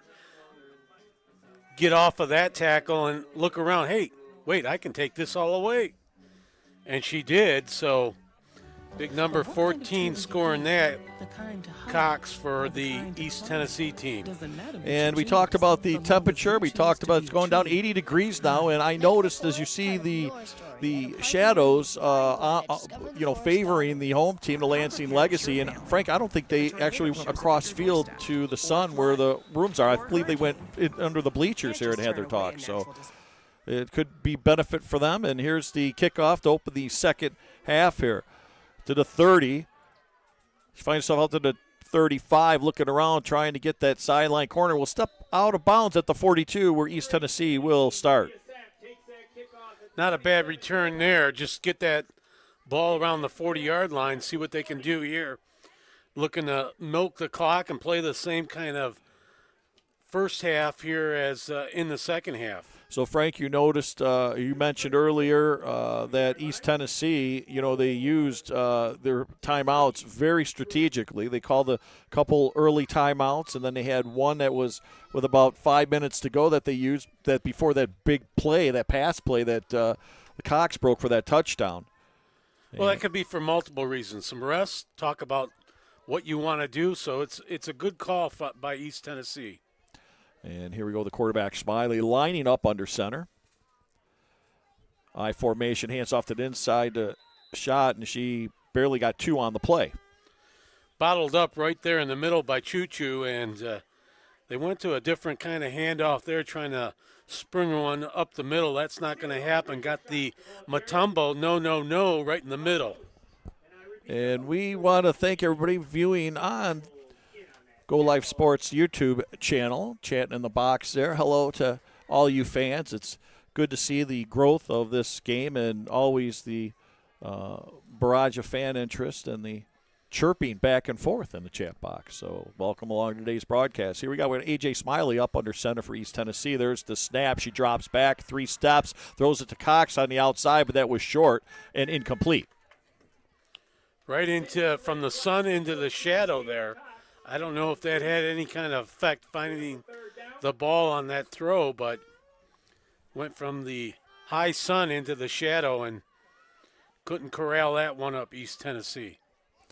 So we talked about the defense for the Legacy. They do have some bodies that can move there on the front, and they have to contain, I think you would agree, Frank, McKay for the East Tennessee team, who is in the backfield now. Smiley lines up in shotgun. 13:42 left here to go. There's the snap. She drops back, throws it up center. Ill-advised pass. Oh, and in and out of the arms of Weeks. And I know she would have loved to have that back, but nonetheless made a good play to break up the pass. Right in her hands. She's got those green gloves on. They call her Spider Weeks, and she just couldn't handle that. That could have been a pick six possibly, but good defensive play to hold off East Tennessee. Here it is on the replay. Oh, boy, yeah. She was looking to run for a long ways before she had the ball, and But nonetheless, it's 4th down and a punting situation here for East Tennessee. So the Legacy looking to get the ball in some decent field position here. Their first possession of the third quarter. There's the snap. It's up. Caught on the fly. Up to the 35, the 40. Good run back here and brought down at the 47. Good field position starting for the Legacy. So Lansing defense came on. They did their job right there, right off the beginning of the third quarter, and made East Tennessee punt that ball away. Let's see what they can do with that ball. If they're going to use Speaks a lot here in the third quarter, they're going to change some plays up here, go to the air a bit. We'll see. And again, you're looking at a picturesque day here in Michigan. Beautiful, 80 degrees. Right now, the sun's setting, cooling off the Legacy bench, but unfortunately for Tennessee, right in their face still with that small bench. Need a lot of hydration. For Legacy, Mayer looking at the situation. 2 backs. There's Speaks. She steps up through the middle, bounces it out right into the arms, though, of the tackle. And no gain on that. So Speaks got below her average of 12.7 there. Got bottled up in the middle. She wasn't happy with that. Didn't have a chance to kick it to the outside over on the far side hash marks. Something like that. Second down, a long 9. There's the pitch. Speaks taking a look, bounces off one tack with the stiff arm. She's got some room to the outside, steps it back inside, and corralled down finally at the 29-yard line. A good 20-plus yard run for Speaks. Well, that's what she wanted to do on that last play. Just didn't get the opportunity to kick it to the outside. It got bottled up so quick there in the middle. Here it is on the replay.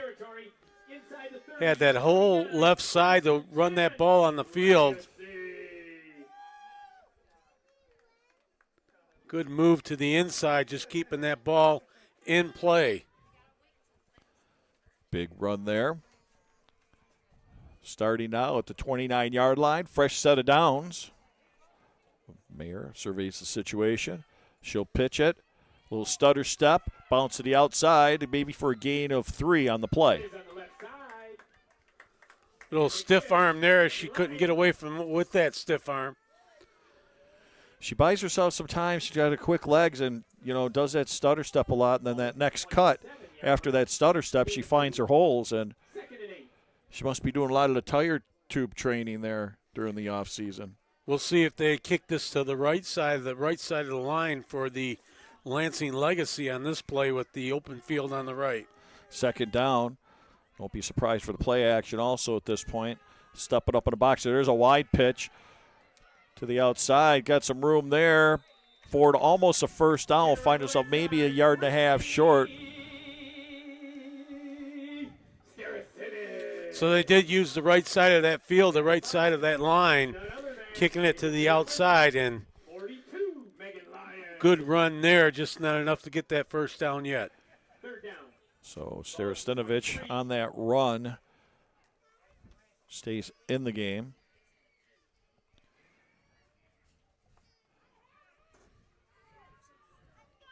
Valkyrie step up in the box. There's a run for Mayer, calls her own number, trying to push towards the first down. She's close. The line is still moving, and they push her forward for a first down. So quarterback sneak, tush push, whatever you want to call it. Good call there to get that first down and just keep on working that ball downfield. Mayer kept the legs churning and moved that whole line back for a couple yards for the first down. 9:30 here. The Legacy enjoying a long drive here for their first possession of the third quarter. They still find themselves down by 2 points at this point.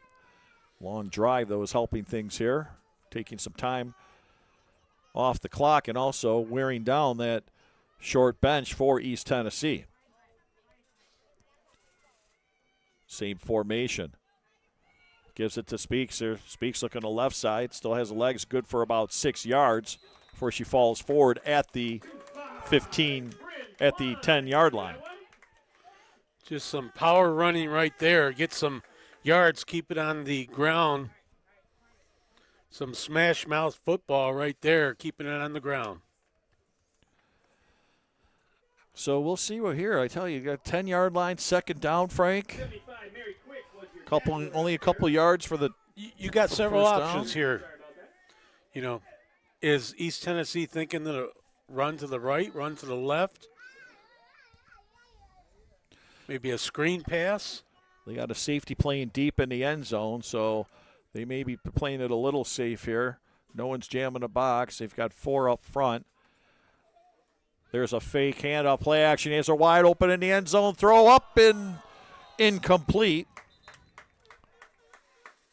Intended for Alexis Johnson, and she just could not haul that one down. Good thought there. Just couldn't connect on that pass. Just went over her head. A little bit too much juice on that one. Back to the situation. Now we go into a 3rd down and 2. Well, we got a big penalty on the play. There was a roughing the passer call on that play at the end of it. Mayer got a that'll do it. And a push, and so now they find themselves in fantastic 1st and goal from the 5-yard line. After the march off, the ball is spotted at So 8 minutes left here in the 3rd. 1st and goal here for the Legacy. Looking good. They split receivers far out to the left. Not even in the picture. There's the pitch. Inside. 3, 2, 1. Stop just short at about the 1-yard line. And that'll bring up 2nd down. Looked like she was going to get in there. She just got grabbed from behind and pulled back into the field and not the end zone. Boy, they're up to the line pretty quick here. Wasting no time. Look for a quarterback sneak possibly. Nope. There's Speaks, little bounce inside. Touchdown!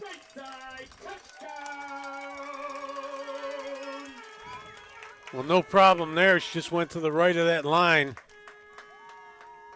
7-10 on the ticker when she crosses the line. 18-14.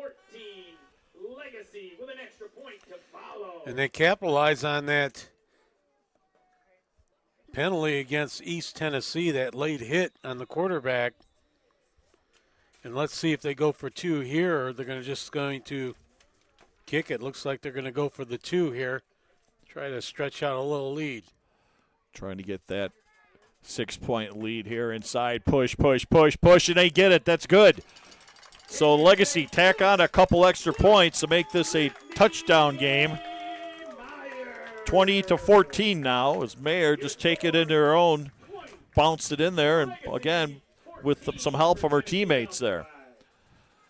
Good call there. They saw something on the line that they could push that in for the 2-pointer instead of kicking for the extra point.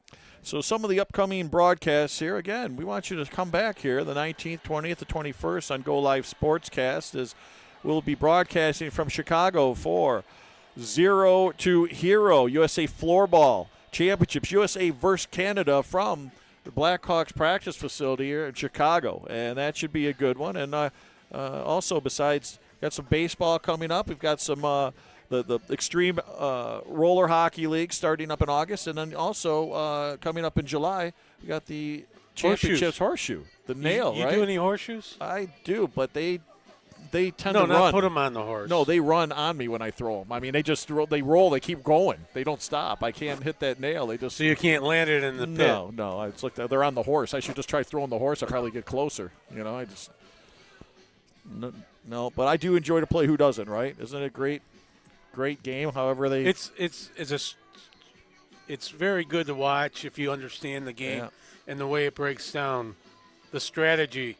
You know, when I had to learn the game, how it's played, it's sort of like cornhole. Cornhole, you're just not trying to drop it in the hole. There's more to it. Yeah, point blocking and everything. But speaking of point blocking and strategy here, we'll see what the strategy is now as East Tennessee gets the ball on the kick. Up to the 35, methodically rolling around, trying to find an opening, and finally she's run out of bounds at the 42-yard line where East Tennessee will start on their own side of the field. So I see number 4, Jamie McKay, playing both sides of the football, playing defense. I saw her on that late drive by the Legacy. So she's back on the field here, number 4. Look for her playing offense and defense. And you see the shadows finally coming over to lend some temperature relief to the team in dark, who has been both sides of the ball with a short bench today, coming from East Tennessee and holding their own here, down by 6.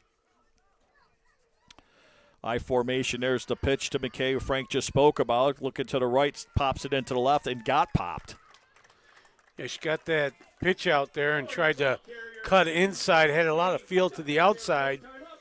No openings in that defensive line for the Lansing Legacy. And I'm looking for, even on that play that, McKay caught the ball. You just don't look as fresh as you did the first couple touches. Little slower to develop. And well, eventually this is going to catch up to you. I mean, between the heat and playing both sides of the football, it's going to catch up to you. I don't care who you are. So we got second down here and a 10. I formation, Smiley up under center. Surveys the situation. There's a handoff to McKay, finds some room on the left side, cuts it back up the middle, and rolls for 10 yards. Good play there. Looks like she had a little burst of energy right up the middle. Sure. She cut to the right and then cut to the left, and right there inside the Lansing Legacy territory, just inside the 50-yard line. So the refs say it was 9 yards, not 10 yards. They'll bring up third down. 5:20 on the clock. We got a couple options here. You want to just get the first down, or you want to do a trick play? Because, you're going to go for it on fourth down with the ball in that position anyways. Yeah, for sure. I'm agreeing with you, Frank. We'll see if they could. They're probably going to try getting this. But Legacy aren't falling for it. They got a safety back deep, looking for that play.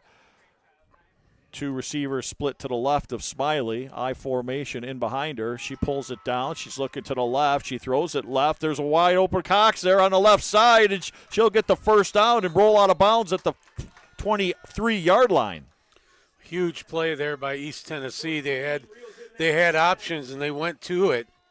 Only needed a 1-yard line on the 3rd and 1, knowing that they're going to go for it on the fourth down, and got big yardage right there. Boy, Smiley showing the accuracy of that arm. And, again, they were working on those plays all pregame. Big-time throw, big-time catch, big time of the game. First down. It's at the 24.5-yard line. 2 backs in behind Smiley. She hands it to McKay. McKay looking left. She does a stutter step, but met by a bunch of stars and stripes there from the Legacy. Maybe gained 1. Nothing happening there. McKay trying to go to that left side of the offensive line. She's been going to the right, but nothing happening as Lansing shut that up.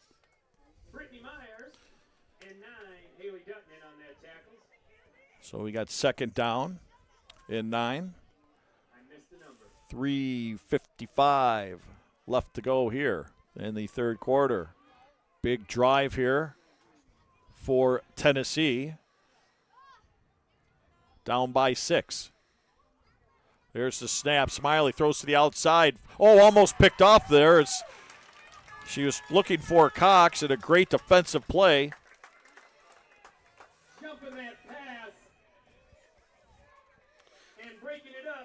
Looking for Jessica Weeks, Spider Lady, trying to get those green gloves on it. That was off to the side of her. So third down and 9.5. Time winding down here in the third quarter to Tennessee's advantage.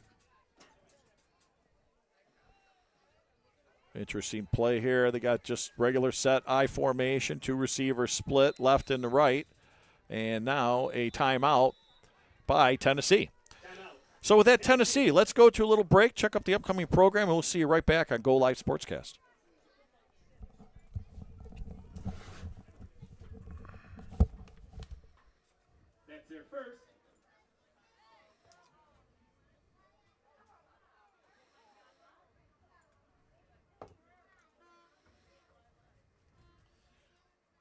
I'm having a meeting. I called it the Grand Prix. I had 50-plus people in the media center. It started off with me over the years. Now I'm in the Grand Prix. I had 2 radio people on my staff this year, and then a bunch of them that are already disgruntled that got laid off. So I'm having, after July 4th, a 2-hour meeting somewhere central with all the word got around quickly with all the disgruntled people in radio. They need to do what they're doing right now on TV. We're going to have a think tank. Oh, okay. Big think tank to see what they want to get off, how they want to use a DC TV platform that's already laid out for them and have their own whatever they want to do. Right. You know, and take it and run with it. So. Think tank. Right. We welcome you back to the live action here from Pirate Stadium. And out of that timeout, it's 3rd down and a long 9 for East Tennessee, finding themselves down by 6. There's the snap. Smiley pulls down. She's looking to the left. She finds Cox. There's the throw, the catch. Touchdown, Cox, East Tennessee. 14 reels in the pass. What a play there. Here it is on the replay. She just threw that up with a certain touch and gobbled up there by Cox to score the touchdown. No problem for East Tennessee to tie this one up after that touchdown. Wow, what a throw by Smiley. Beautiful ball. Cox didn't break stride, kept her eye on it, hands outstretched. And it's a dagger there for the Legacy. 2020 now. They're just going to kick the extra point, going to go for the 2. What's the call here by the coach? He's going for the 2. So tie game here. Want to stretch it out by the 2-point conversion. I formation. There's McKay. She's met by the whole line and smacked down, and no goal there for East Tennessee. 2020 with 2 minutes and 54 seconds left here in the 3rd quarter. Good defensive play by Lansing Legacy to sniff that one out. They knew it was coming there with number 4, Jamie McKay, and they stopped that one up. So we're lined up at 20 apiece. Yeah, interesting now. We'll see, to your point, the Legacy just keep coming at you. They don't tend to – they stay rather poised and composed, but – here it is late in the 3rd quarter, and East Tennessee's in a situation they wanted to be in. Yeah, they're not going away. That's for sure. It's like that fly in the window. It just keeps hanging in there until it dies, trying to get out. In the press box here and I tell you what, the beautiful facilities here. Pinckney Community Schools here has been very hospitable to the Legacy and nice field. Good crowd here on hand for the Legacy. They're building their fan base, and again, you can see the fan base as they're watching on the YouTube page of Go Live Sportscast. So again, you got some women's professional football getting some traction here on all forms here, and we got a great game 2020 here with the Legacy receiving the ball now. Short kick brought up to their 40 and met there, though, spun around and met by a couple tacklers, still trying to hang on her feet. And finally, the play is blown dead as taking that ball at the 30-yard line. So we'll see what Lansing comes back with. The Legacy, they've answered every time, and they need to do it again here late in the 3rd quarter. Just move that ball slowly down the field and take their opportunities when they come along. Yeah, I tend to agree with you. I think you're going to see a lot of speaks on this, a lot of Liz speaks here on this drive here, trying to wear that bench out somehow for East Tennessee. I imagine we'll see speaks to the right a few times here with the ball on that bigger side of the field. Closer to you in the viewing area here. Mayer up under center, and there is Speaks. Up the middle. She goes for about 2 before being horse-collared and corralled there. It'll be 2nd down. So they tried to go up the middle with that one. It got bottled up by East Tennessee. Let's see what they go with here. Still second and long, second and 7 here on the, or long 7. So you got one safety far back. They're stepping up in that box a little more, trying to sniff out that run and trying to challenge the quarterback Mayer and the Legacy team to utilize Mayer's arm. We'll see. Set it up for interesting time right now with the score tied at 20. 1:30 left here on the clock. There's the pitch to Speaks. There's an option now. She throws it. Oh, it just touched at the last second by the Valkyrie defender and incomplete. Good play call there. Changed things up a bit there. Looked like it went off the receiver's hands on that play, but you know, why not? Switch things up a bit. Boy, I had her out there, and there was just beautiful play defensively by East Tennessee. 3rd down, 7, 20-20 game. Speaks. Finds some room off the left side. She rolls for about 6, close to the marker, but just short here. It's going to be maybe by a football short, depending on where they finally mark it here. And no, they marked it a foot more, but hey, it's 4th down. They run right up to the line. Quick snap here. They're trying to catch off guard Tennessee. Mayer calls her own. She pushes forward for the 1st down. Big play call there for Mayer. Kept her own number and keeps the ball in the hands of the Legacy.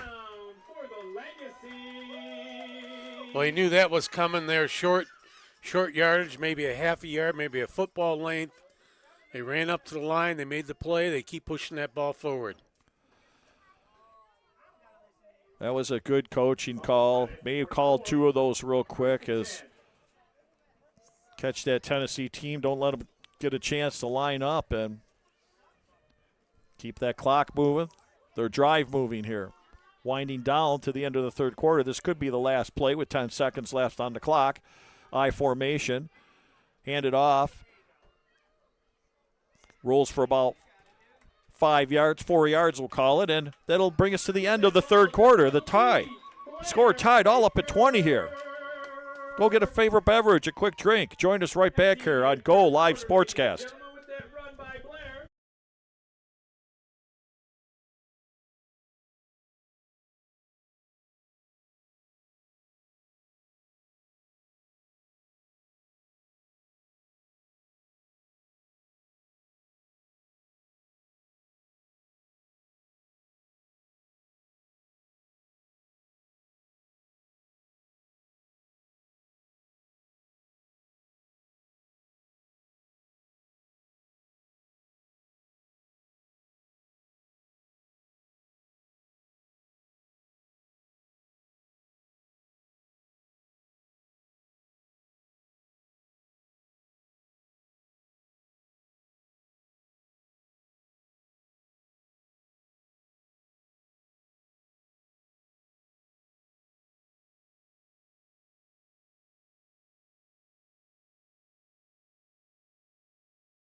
Welcome back to Pirate Stadium here. WFA action, 4th quarter beginning. 2020 game. Legacy, Lansing Legacy have the ball, 2nd down and 6 to go for a 1st down. There's the pitch to Speak. She looks right. She runs right. She bounces right. She gets a 1st down and more. Good push right there on the right side of the line to get that 1st down. They needed that bad. Here it is on the replay. Ball moved down to the 10-yard line, 1st and 10, moving left to right. So we got the fourth quarter started here, Frank. What did the Legacy have to do to shake East Tennessee and preserve their record? Well, they just need to work their game, get this one in, punch this one in, and then set the defense. Mayer taking a look at the line. They've got a bunch of bodies up there on the line and trying to stuff the run and to get past the first suit up to the second one, and a good run for 11. So they definitely, Baker missed that, went right through the first line of defense, and she found herself only with a couple defenders that stopped her, but not before she gained 11 yards. Good run right up the middle, just hitting the gut right there down the middle, and Blair Baker from Michigan State University got the yardage. First down, 19 yards to go. Game tied at 20. 13:35 and counting down here. Legacy 4-0, trying to preserve their undefeated record. There's a handoff inside to you-know-who, and she rolls for about 4 yards, maybe 5. It'll bring up second down. Why not? Stick to the game that you know that's good, the ground and pound, and just run it, get your yardage, keep pushing it forward. You know, at this point, East Tennessee's got to be pretty happy with the situation they put themselves in here. But why not wear them down? It's late in the game. It's hot out. And I'm hungry. Second down here. There's a snap. There's the handoff to Speaks, and she rolls close to the first down, maybe a yard or two short. That'll be bringing up third down. So we got now a little slight breeze. We got most of the field is shaded. East Tennessee hanging on, sticking around. Legacy 4-0, looking to retain their perfect record on the march here. Trying to punch it in here and try to put this East Tennessee pesky team away, who just will not go down. I formation now. Mayer takes a look. There's the handoff again. Pounded on that right side. Rolls forward to the first down. Gets to the 8-yard line of the Valkyrie. So they're going to keep the ball on the ground and pound, get what they need. Just keep that chain marker moving.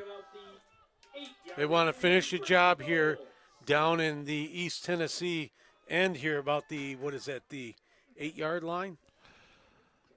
10-yard line? 8 yard. Yeah, to the 8. Fresh set of downs. Need to punch it in here. 11:30 on the clock. Tie game. 8 yards to pay dirt. The stage is set. There's the snap. Looks inside, bounces inside, he's going to waltz in there. Touchdown, Legacy. Good play, bouncing to the outside, finding some creases and just taking it into the end zone. Here you see it on the replay. Looks like. So you get just. Speaks took that one. Tough run. She's a tough runner. When she gets her legs going, there's just no stopping her when she gets that close to the end zone. And just like that, they're going for the 2-point conversion here.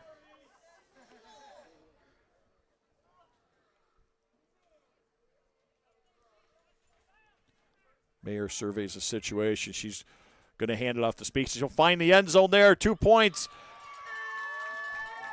So the Legacy of the big 2-point conversion to go up by 8 now with 11:16 left here to go in the fourth quarter.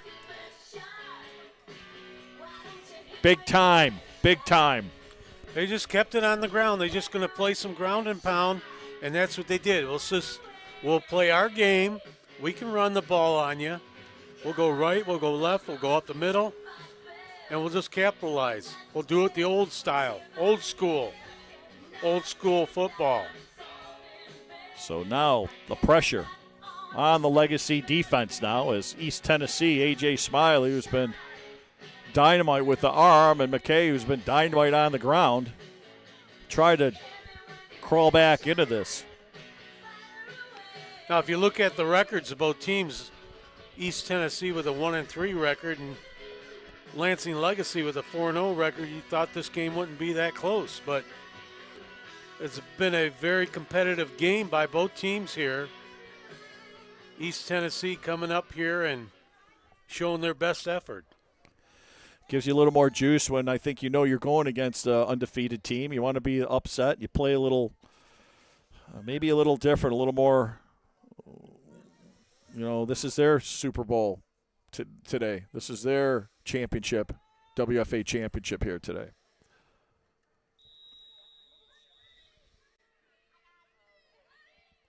Valkyrie will receive the ball. There's the kick. Couple bounces. Picked up at the 30-yard line. Trying to roll it. Cox did, and she's out of bounds at the 32.5, where they'll start. So, we'll see what the young Smiley has, and there is a flag on the play. There may have been some unsportsmanlike stuff going on after that play. Both teams looking for flags as a couple of players were shoving each other after the whistle. And that is not something that you wanted to have, a 15-yarder on that. You see it right there, and yeah. right at that hash mark there, they were still blocking each other after the play was out of bounds. So 15 yards tacked on to the end of that, and that's been Tennessee just hanging around like that. Now then they call a holding on the return team, so that offsets that and brings it. What the heck? Yeah, he thought the flag was for some unsportsmanlike, but apparently it was for a holding during the kickoff there, and East Tennessee finds himself back even further. I'm sure they're screaming about that in the chat box, the Lansing fans. But nonetheless, you can't take it back now for the, the Tennessee fans. You can't take it back, and they're going to start deep. The Lansing fans are enjoying this right now. 24-yard line, 1st and 10 for East Tennessee. Find themselves down by 8 points.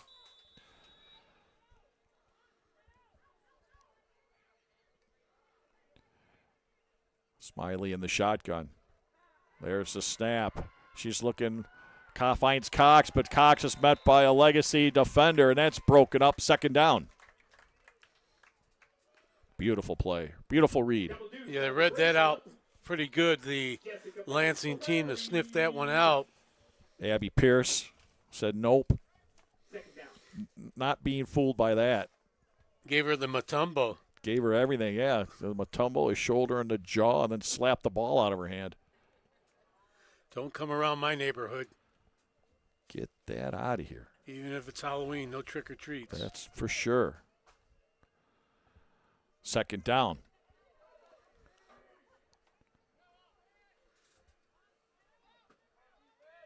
Smiley lines up, 2 backs behind her, 2 receivers split to her right.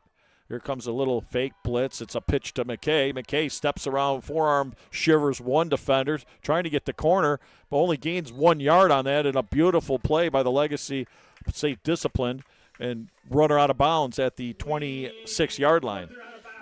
Well, McKay did a lot of east and west running there, just couldn't string that out enough to turn the corner. Good play by the Legacy to string it out and keep their defense with McKay. So now another big 3rd down here. Tennessee been pretty successful when their backs have been against the wall, 3rd and 4th down situations, coming up with big plays. Let's see what here. Both the Cox sisters, it looks like. They're split left and right, 14 and 19. Way to the left is Kaylee. 2 backs in behind Smiley. She's looking right. She throws it right in. It's almost picked off there. And in and out of the hands. Big opportunity there by the Legacy to take that one. That would have been a huge turnover down deep in the East Tennessee part of the field. Yeah, Jessica Berry just said, no berries for you today, right?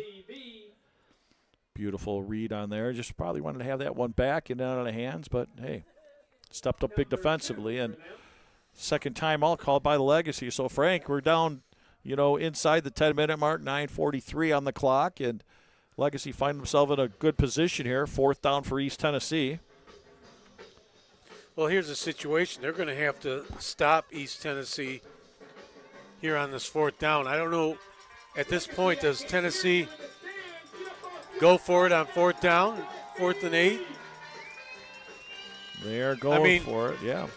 They're going to go for it on 4th and 8, East Tennessee. This could be the game right here, If they don't complete the 1st down, Legacy will take over in deep territory and possibly score again. So if there's a big play today, this is it.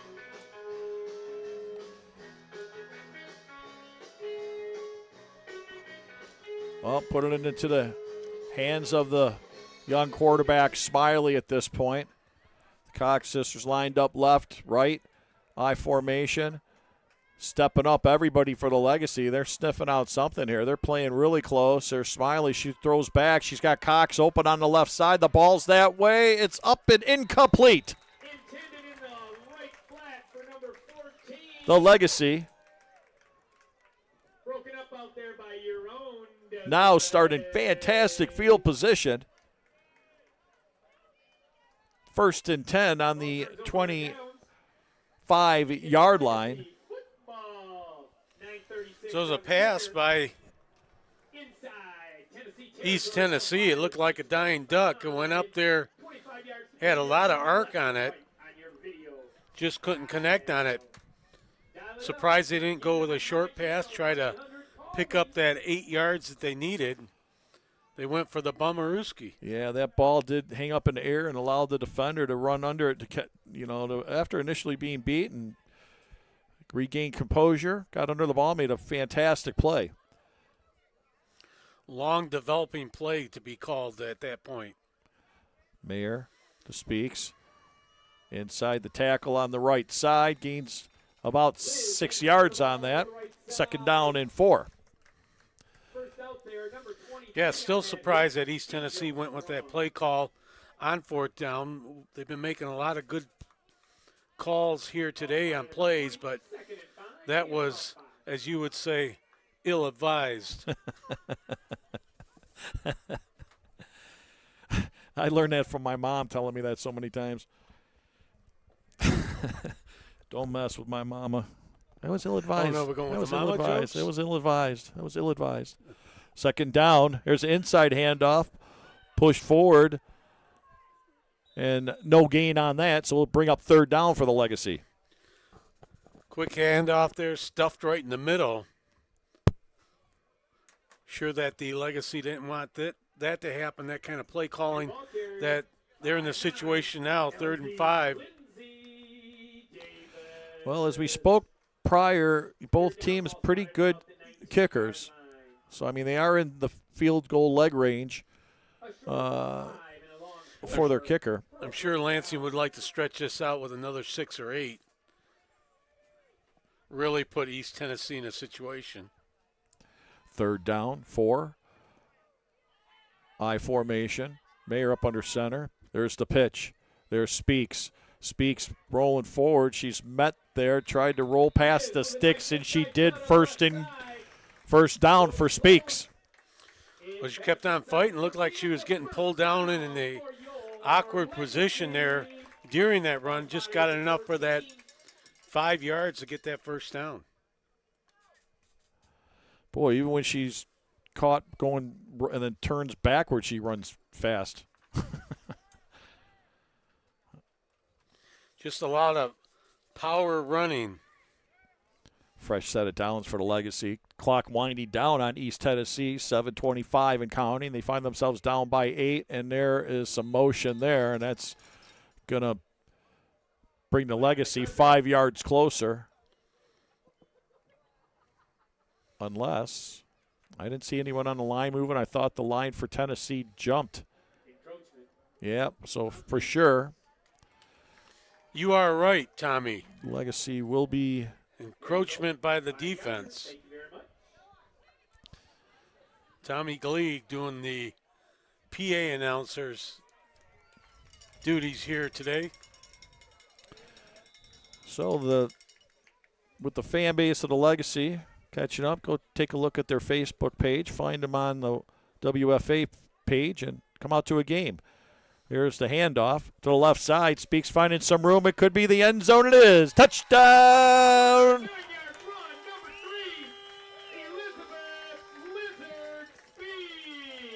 Speaks with a couple of them today already. Had her arms up in the end zone, and that could have been just the dagger for East Tennessee, Frank. You go to your playmaker, Tin Lizzie, and there it is. Why not put it on her shoulders and separate this team a little bit more from East Tennessee? And they're asking to go for one or two. They're saying just go for the one. Need every point we can get now, right? Let's say, as you said, the Massey stats for the league. Definitely need to keep adding up here, and as close as this game's been for most of the game. And it's good. 29. 35, I'm sorry. Yep, 35-20. With 7:05 left here to go. Pinckney's beating Ypsilanti.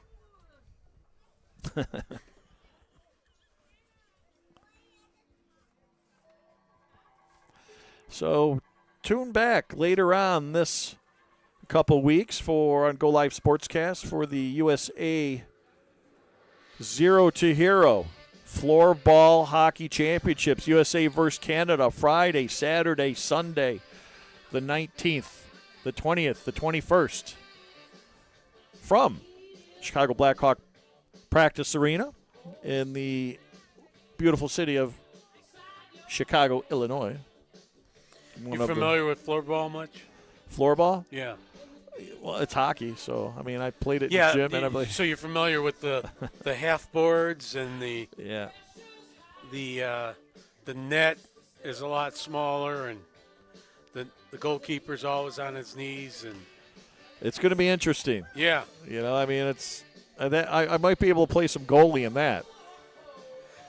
You know, you could take a nap back there. That's all I can. You know, I mean, I can't run anymore. The knees are shot. You can't. You know, if I could lay down, I'd be great, right?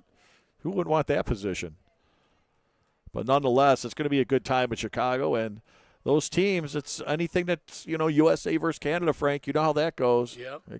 They're fighting for their country, and I'm sure we're expecting to see a few face wash and some gloves dropped. I wouldn't be surprised in that matches. So tune in, 19th, 20th, 21st on Go Live Sportscast. So the playoff, Frank, if they ended right now, let's say the Legacy hold on, barring the Massey standings, just based on win-loss records, what's it looking like for the Legacy? Well, Lansing would be 5-0 after today if they close this one out. They got to go down to Columbus, and we seen that Columbus team here a couple weeks back. We thought Columbus was going to be 0 for 2026. Apparently, they scored 8 points last week. Wow! So that really. So they got 8 points, 174 points against them. They're 0-4. So that the whole thing is, where do you go from there? You go down there. If you win this one, you go down to Columbus. How do you play it? Do you play it that you have to be conservative and not bring out your starters the whole game? Do you play it to add extra scoring points for the Massey scoring? There's a lot of thought and theory into this to figure that out. Yeah, for sure. It sounds like a good problem to have, though, of sitting on top of the division, but still, as this ball rolls out of bounds on the kickoff, penalty be assessed. I mean, I hate to count it a victory yet, but I'm just assuming that at this point, if it goes the way it's supposed to go, according to the way I wrote the story out, then you go down to Columbus. You're 5-0. Columbus is 0-5. How do you play that? Do you play to win and not get any injuries? Do you play to, like you said, just conservative? What the heck do you do? Well, what would you do? How would you play it? That's something I have to think about, really, because I'd have to know all the parameters, like what points do we need to be the top in Division II? What do we need to be? How far out are we before we start this Columbus game? Do we need to get 75 points, beat them 75-0, and hope that the other team that is in first place in Division II has a tougher situation in their last game of the season? So they'll do a kick again. It's retrieved very short at the 40-yard line, around the outside. Caught from behind, though, and Tennessee will start out at their own 44. Yeah, that's tough now. I would always, I'd probably conserve my players. I don't know what if. Yeah, so that's a tough situation. Then the other thing is, do you get a bye the following week? Oh, there you go. You know, so if you do have a bye, then are you all in? But can you get that bye if you meet the best in the Massey scores? Because right now, Tri-State is in Division II. They're slightly ahead of Lansing. So there's a lot to be thought about, and Coach Goodwin's going to have to figure this out. He's going to have him and his group. Yeah, him and the AI stuff. Yeah. But here's first down. Smiley under center, two back. She pulls it down. She's going long. She's finding Cox there on the right side, and that's just in and out of her hands. And she looks like she's coming up twisted an ankle over there on the sidelines. Incomplete. Second down for Tennessee.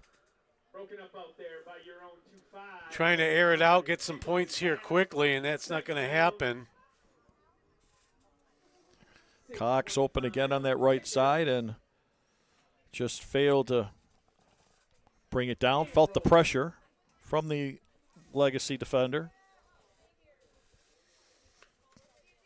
So with Lansing ahead by 15, they just need some solid defense here, ahead 35-20. I formation. Smiley to McKay. McKay will run to the only for about a yard, and that'll bring up third down. So nothing going here for East Tennessee, and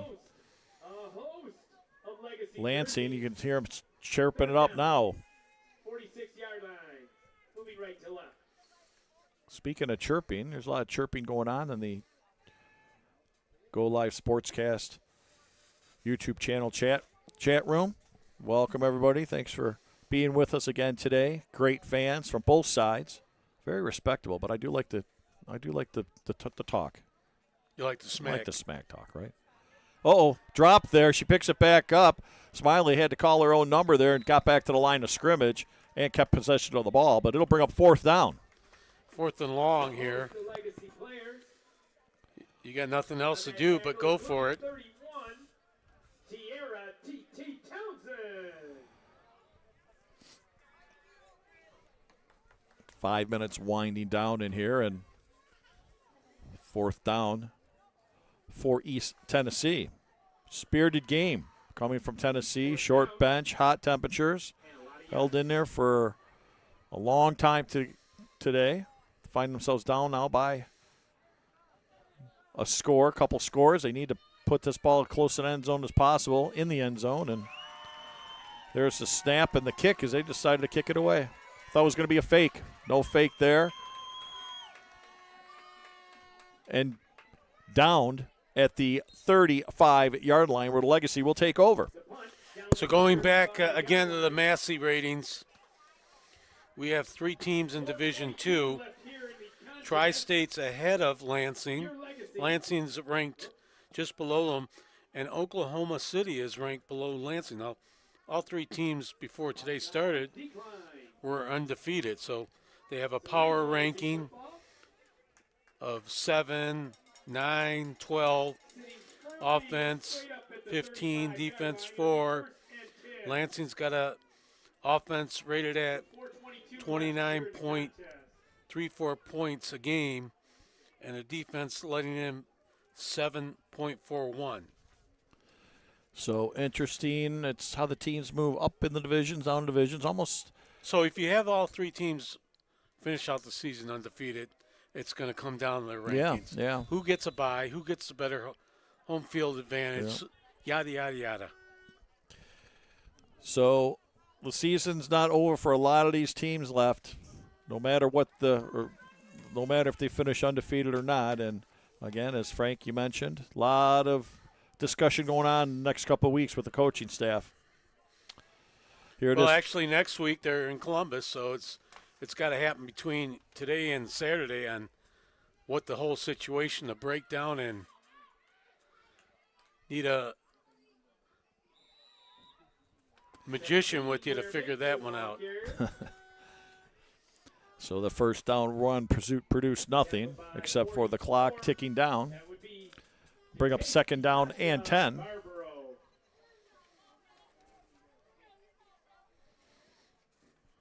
And hey, catch Go Live Sportscast Cruise on ESPN Ocho. Yeah, in August, early August, we got some shows, brand new shows on that.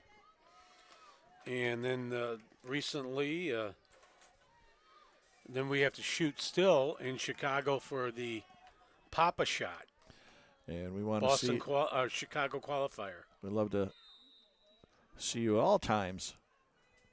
Stop in on the chat box or visit the website, GoLiveSportscast.com. You can catch all the wonderful archives. I love I love so many of them. The Beer Stein Championships is one of my favorites. We got to hold the full mug full of beverages as long as you can, straight armed, with grimacing pain after 6 minutes of some of these participants. You see their face. 5 pounds. Yeah, 5 pounds of holding it straight out in front of you.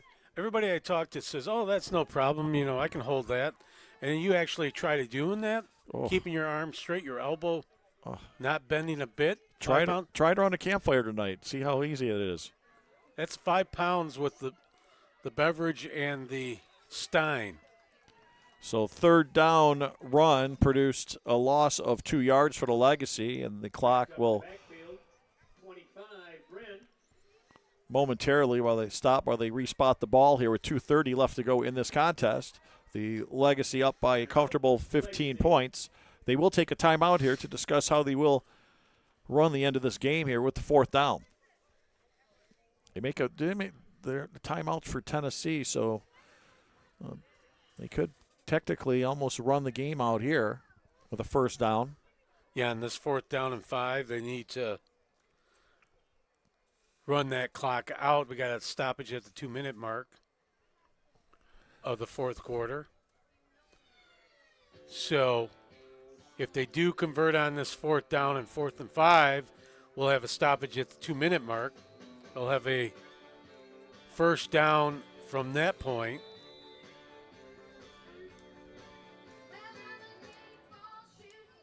So we'll have to see how the whole playoff situation gets laid out. You know, when we'll be back here to do another broadcast, depending on if it's a bye week after the season's over or whatever the configuration is for the playoffs. We're assuming that Lansing will have the first home playoff game due to their possible first place finish. They should add the Beer Stein Championship to the Massey standings there. Let the players stand out. Who wins that one, right? Goes forward. Here's the punt. Kick is away. No one in the backfield for anyone. They're just going to hold it down there, let the ball roll as far as they can, and stop with 2:18 on the clock here. And East Tennessee will start out at their own 15-yard line. So they went and played it safe instead of going for the 4th down and 5 in their territory and punted it away, which is a good play to call there. Let the East Tennessee team earn it. You know. For sure. 2 scores isn't we've seen it before. Late in games, that's why they play 60 minutes. So it's not over. What Legacy had their first possession of the game went one for a good 70-yard touchdown. Get one of those happening now, all of a sudden. You don't know what can happen, so don't go away yet.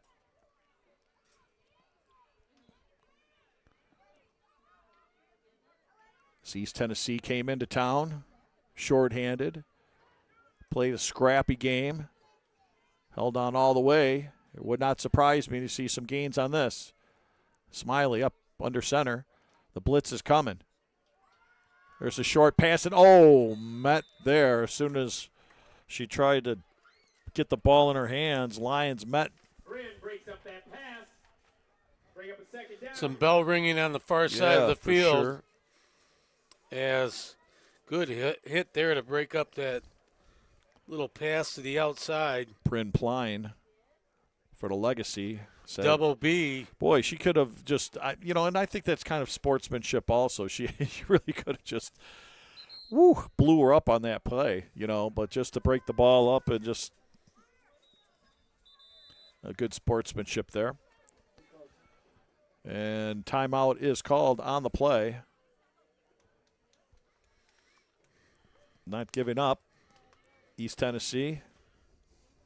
So Bryn Pline with a P, cornerback out of Hamilton, Michigan, from the College of Grand Valley State University, looking to close this game out with that big hit. So we still have, 1:59, 2-minute. Yeah, it wasn't warning a timeout. right It was here. a 2-minute clock. 2 minutes. So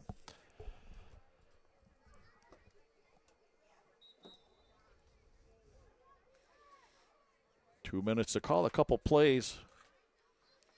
And you would think that they would be going for hurry-up offense here, hurrying up, trying to get up to the line of scrimmage as fast as possible. We go back to that play. This game could be tied right now. It's a matter of one or two plays, or it's stretched out by 15 points. And yeah. That's what it's stretched out by 15 points. But at one point, if things were converted. She rolls to the right. Smiley looks, chucks it to the left. No one there. Picked off. And a beautiful play, easy to read. And Jessica Berry, the beautiful read on that, and just stepped in front of that and had a couple good plays today. She could have had a couple interceptions, and this one she honed in and just got in between the receiver, got the front portion of the receiver, had somebody behind the receiver, so it was like a Lansing Legacy sandwich, and they come down with the big INT. Good pressure by that defensive line of Legacy. They were blitzing Smiley all the way and could have even gotten a hand-on-hand there on the quarterback. But good, nice defensive effort all the way around for the Legacy. And here we go, Frank, talking about for more points. You still got some time here, minute 50. Still left. Some meat on the bone. That's Jessica for Berry, sure. linebacker out of Perrysville, Ohio. I think we called her a couple weeks ago, the only Ohio player here on the Lansing team. Yes. I'm interested in that story. And they go back down to Columbus, so. Yep. There's a storyline right there. So Legacy looking to add some points here. Shotgun. Rolling out to the left. Tried shouldering the cornerback, and Mayer falls forward. Barely got to the line of scrimmage. Second down. May have lost a yard or so. The refs say, yeah, she did lose a couple yards on that. So brings her back. First down in about 12 and a half. Second down and 12 and a half. Time running down here. 1:20 left to go. Legacy in no rush at this point. Well, Lansing did what they needed to do, just come out here with a W. It wasn't pretty at times, and give East Tennessee a lot of credit. They came out here and they fought. They had nothing really to fight for. Long drive up from East Tennessee and put a great effort into this hot day here in early June in Michigan. And there's your double reverse trick play that went for about 4 yards, but that was interesting to see. They had to try that, pull that out of the books. As time winding down on the clock with 40. Third down and long. A couple plays left here. I'll probably try one more, and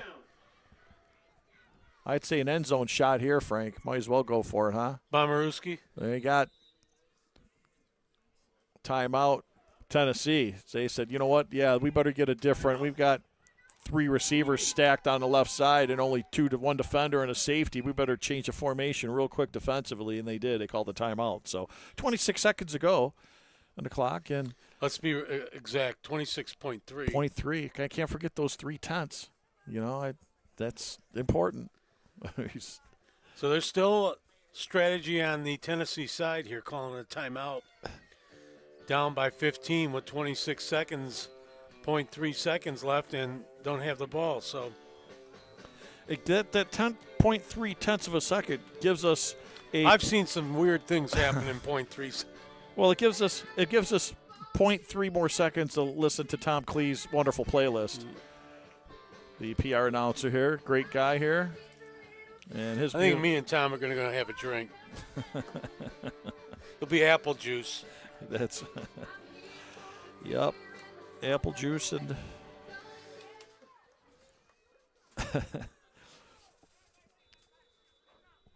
a nice Michigan apple. Sounds delicious right about now. Third down here. Legacy. And the shotgun mayor is. There's the pitch. Forward and no room. Going to try looking to throw it, looking to run it. Still looking to throw it now. Does toss forward a little bit, and there's end zone in front of her. She get there's a clip in the back, and they were going to call a touchdown, but it's going to be brought back. There was a clip in the back on the play. The following block, the last defender to beat got hit in the back, and that was it. Here it is. It's a wild play here to close out this game. Still a little bit of time left. Quick pass there. She just so close. It would have been interesting to see if she let her go on the block, but got her in the dirty laundry. Always gets you. Yeah, that's for sure, right? Can't hide anything from the stripes here. But we do have, unfortunately, a player down on the far side for East Tennessee. And with those plays, again, more times than not, you get the wind knocked out of you. You don't see a player cutting across, and we'll lay the block on you, and hopefully that's all it is at this time, trying to get some wind back in the sails. So, yeah, we'd like to say good things about Tom Glee here, the announcer, and the clock official. I think it's Mark Schwowalter. Yeah. Close enough. Yeah. I wonder, you have a couple of drinks with Tom. What kind of guy he can tell a lot of jokes. Start throwing dice on the floor. He's got a great radio voice too, doesn't he? I mean, you can tell he's had to do something. The PA announcer had to be somewhere prior in radio, but very hospitable for sure. Sure, he gives us. We came here and these rosters were already laid out. It's awesome, and they're perfectly. I put a level on them to make sure they were. He must have put a level on them to make sure they were perfect. I mean, it's fantastic actually. Great work.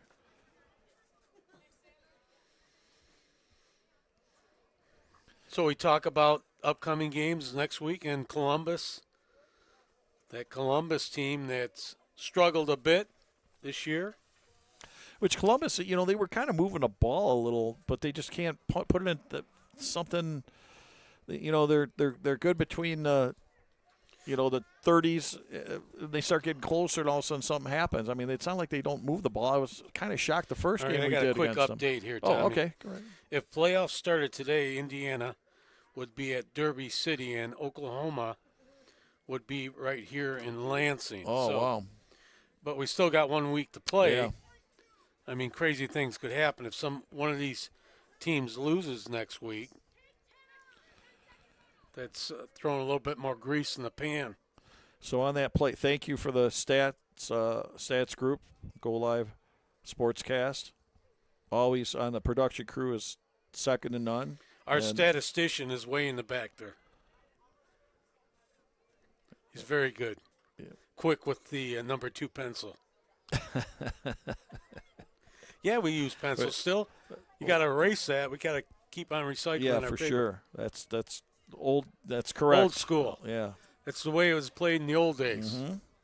We got an old wooden clipboard up here. That's right. And they rolled 10 seconds off the clock on that last penalty. They had it 10 minutes, so. And they. Tommy, I know you called for that. They're doing something. Yeah. So they're. The ref said, "Hey, listen, this is just going to be the last play. 3 receivers stacked to the right, but there's the pitch to speak. She looked to throw it, but she's got some room. Look out. She's going downhill. Can she get to the cone and try to roll it there, but finally forced out of bounds at the 2-yard line. So will that do it? What do we back up? That is it. That should have been the last play of the game, and there it is. So the final here from Pirate Stadium is your hometown Lansing Legacy 35, East Tennessee Valkyrie 20. Well, Lansing took care of business. I mean, it wasn't easy. It wasn't pretty. But all good teams take care of business when they need to. You know, there was no upset here. It was a close game. But they took care of business. They're going to move on to go down to Columbus. And they need to take care of business down there one more week. Get out of here with the regular season 6-0 and move on to the playoffs. So we invite you to come on back. Check out when the telecast will be. Go to GoLiveSportscast.com for all the action, for all our great entertainment, and all our previous shows that we read. We look forward to seeing you and being with us very, very soon. I'm Tommy Morris for Frank Mazzella and the rest of the Go Live Sportscast crew. We thank you for being with us today, and we'll see you next time.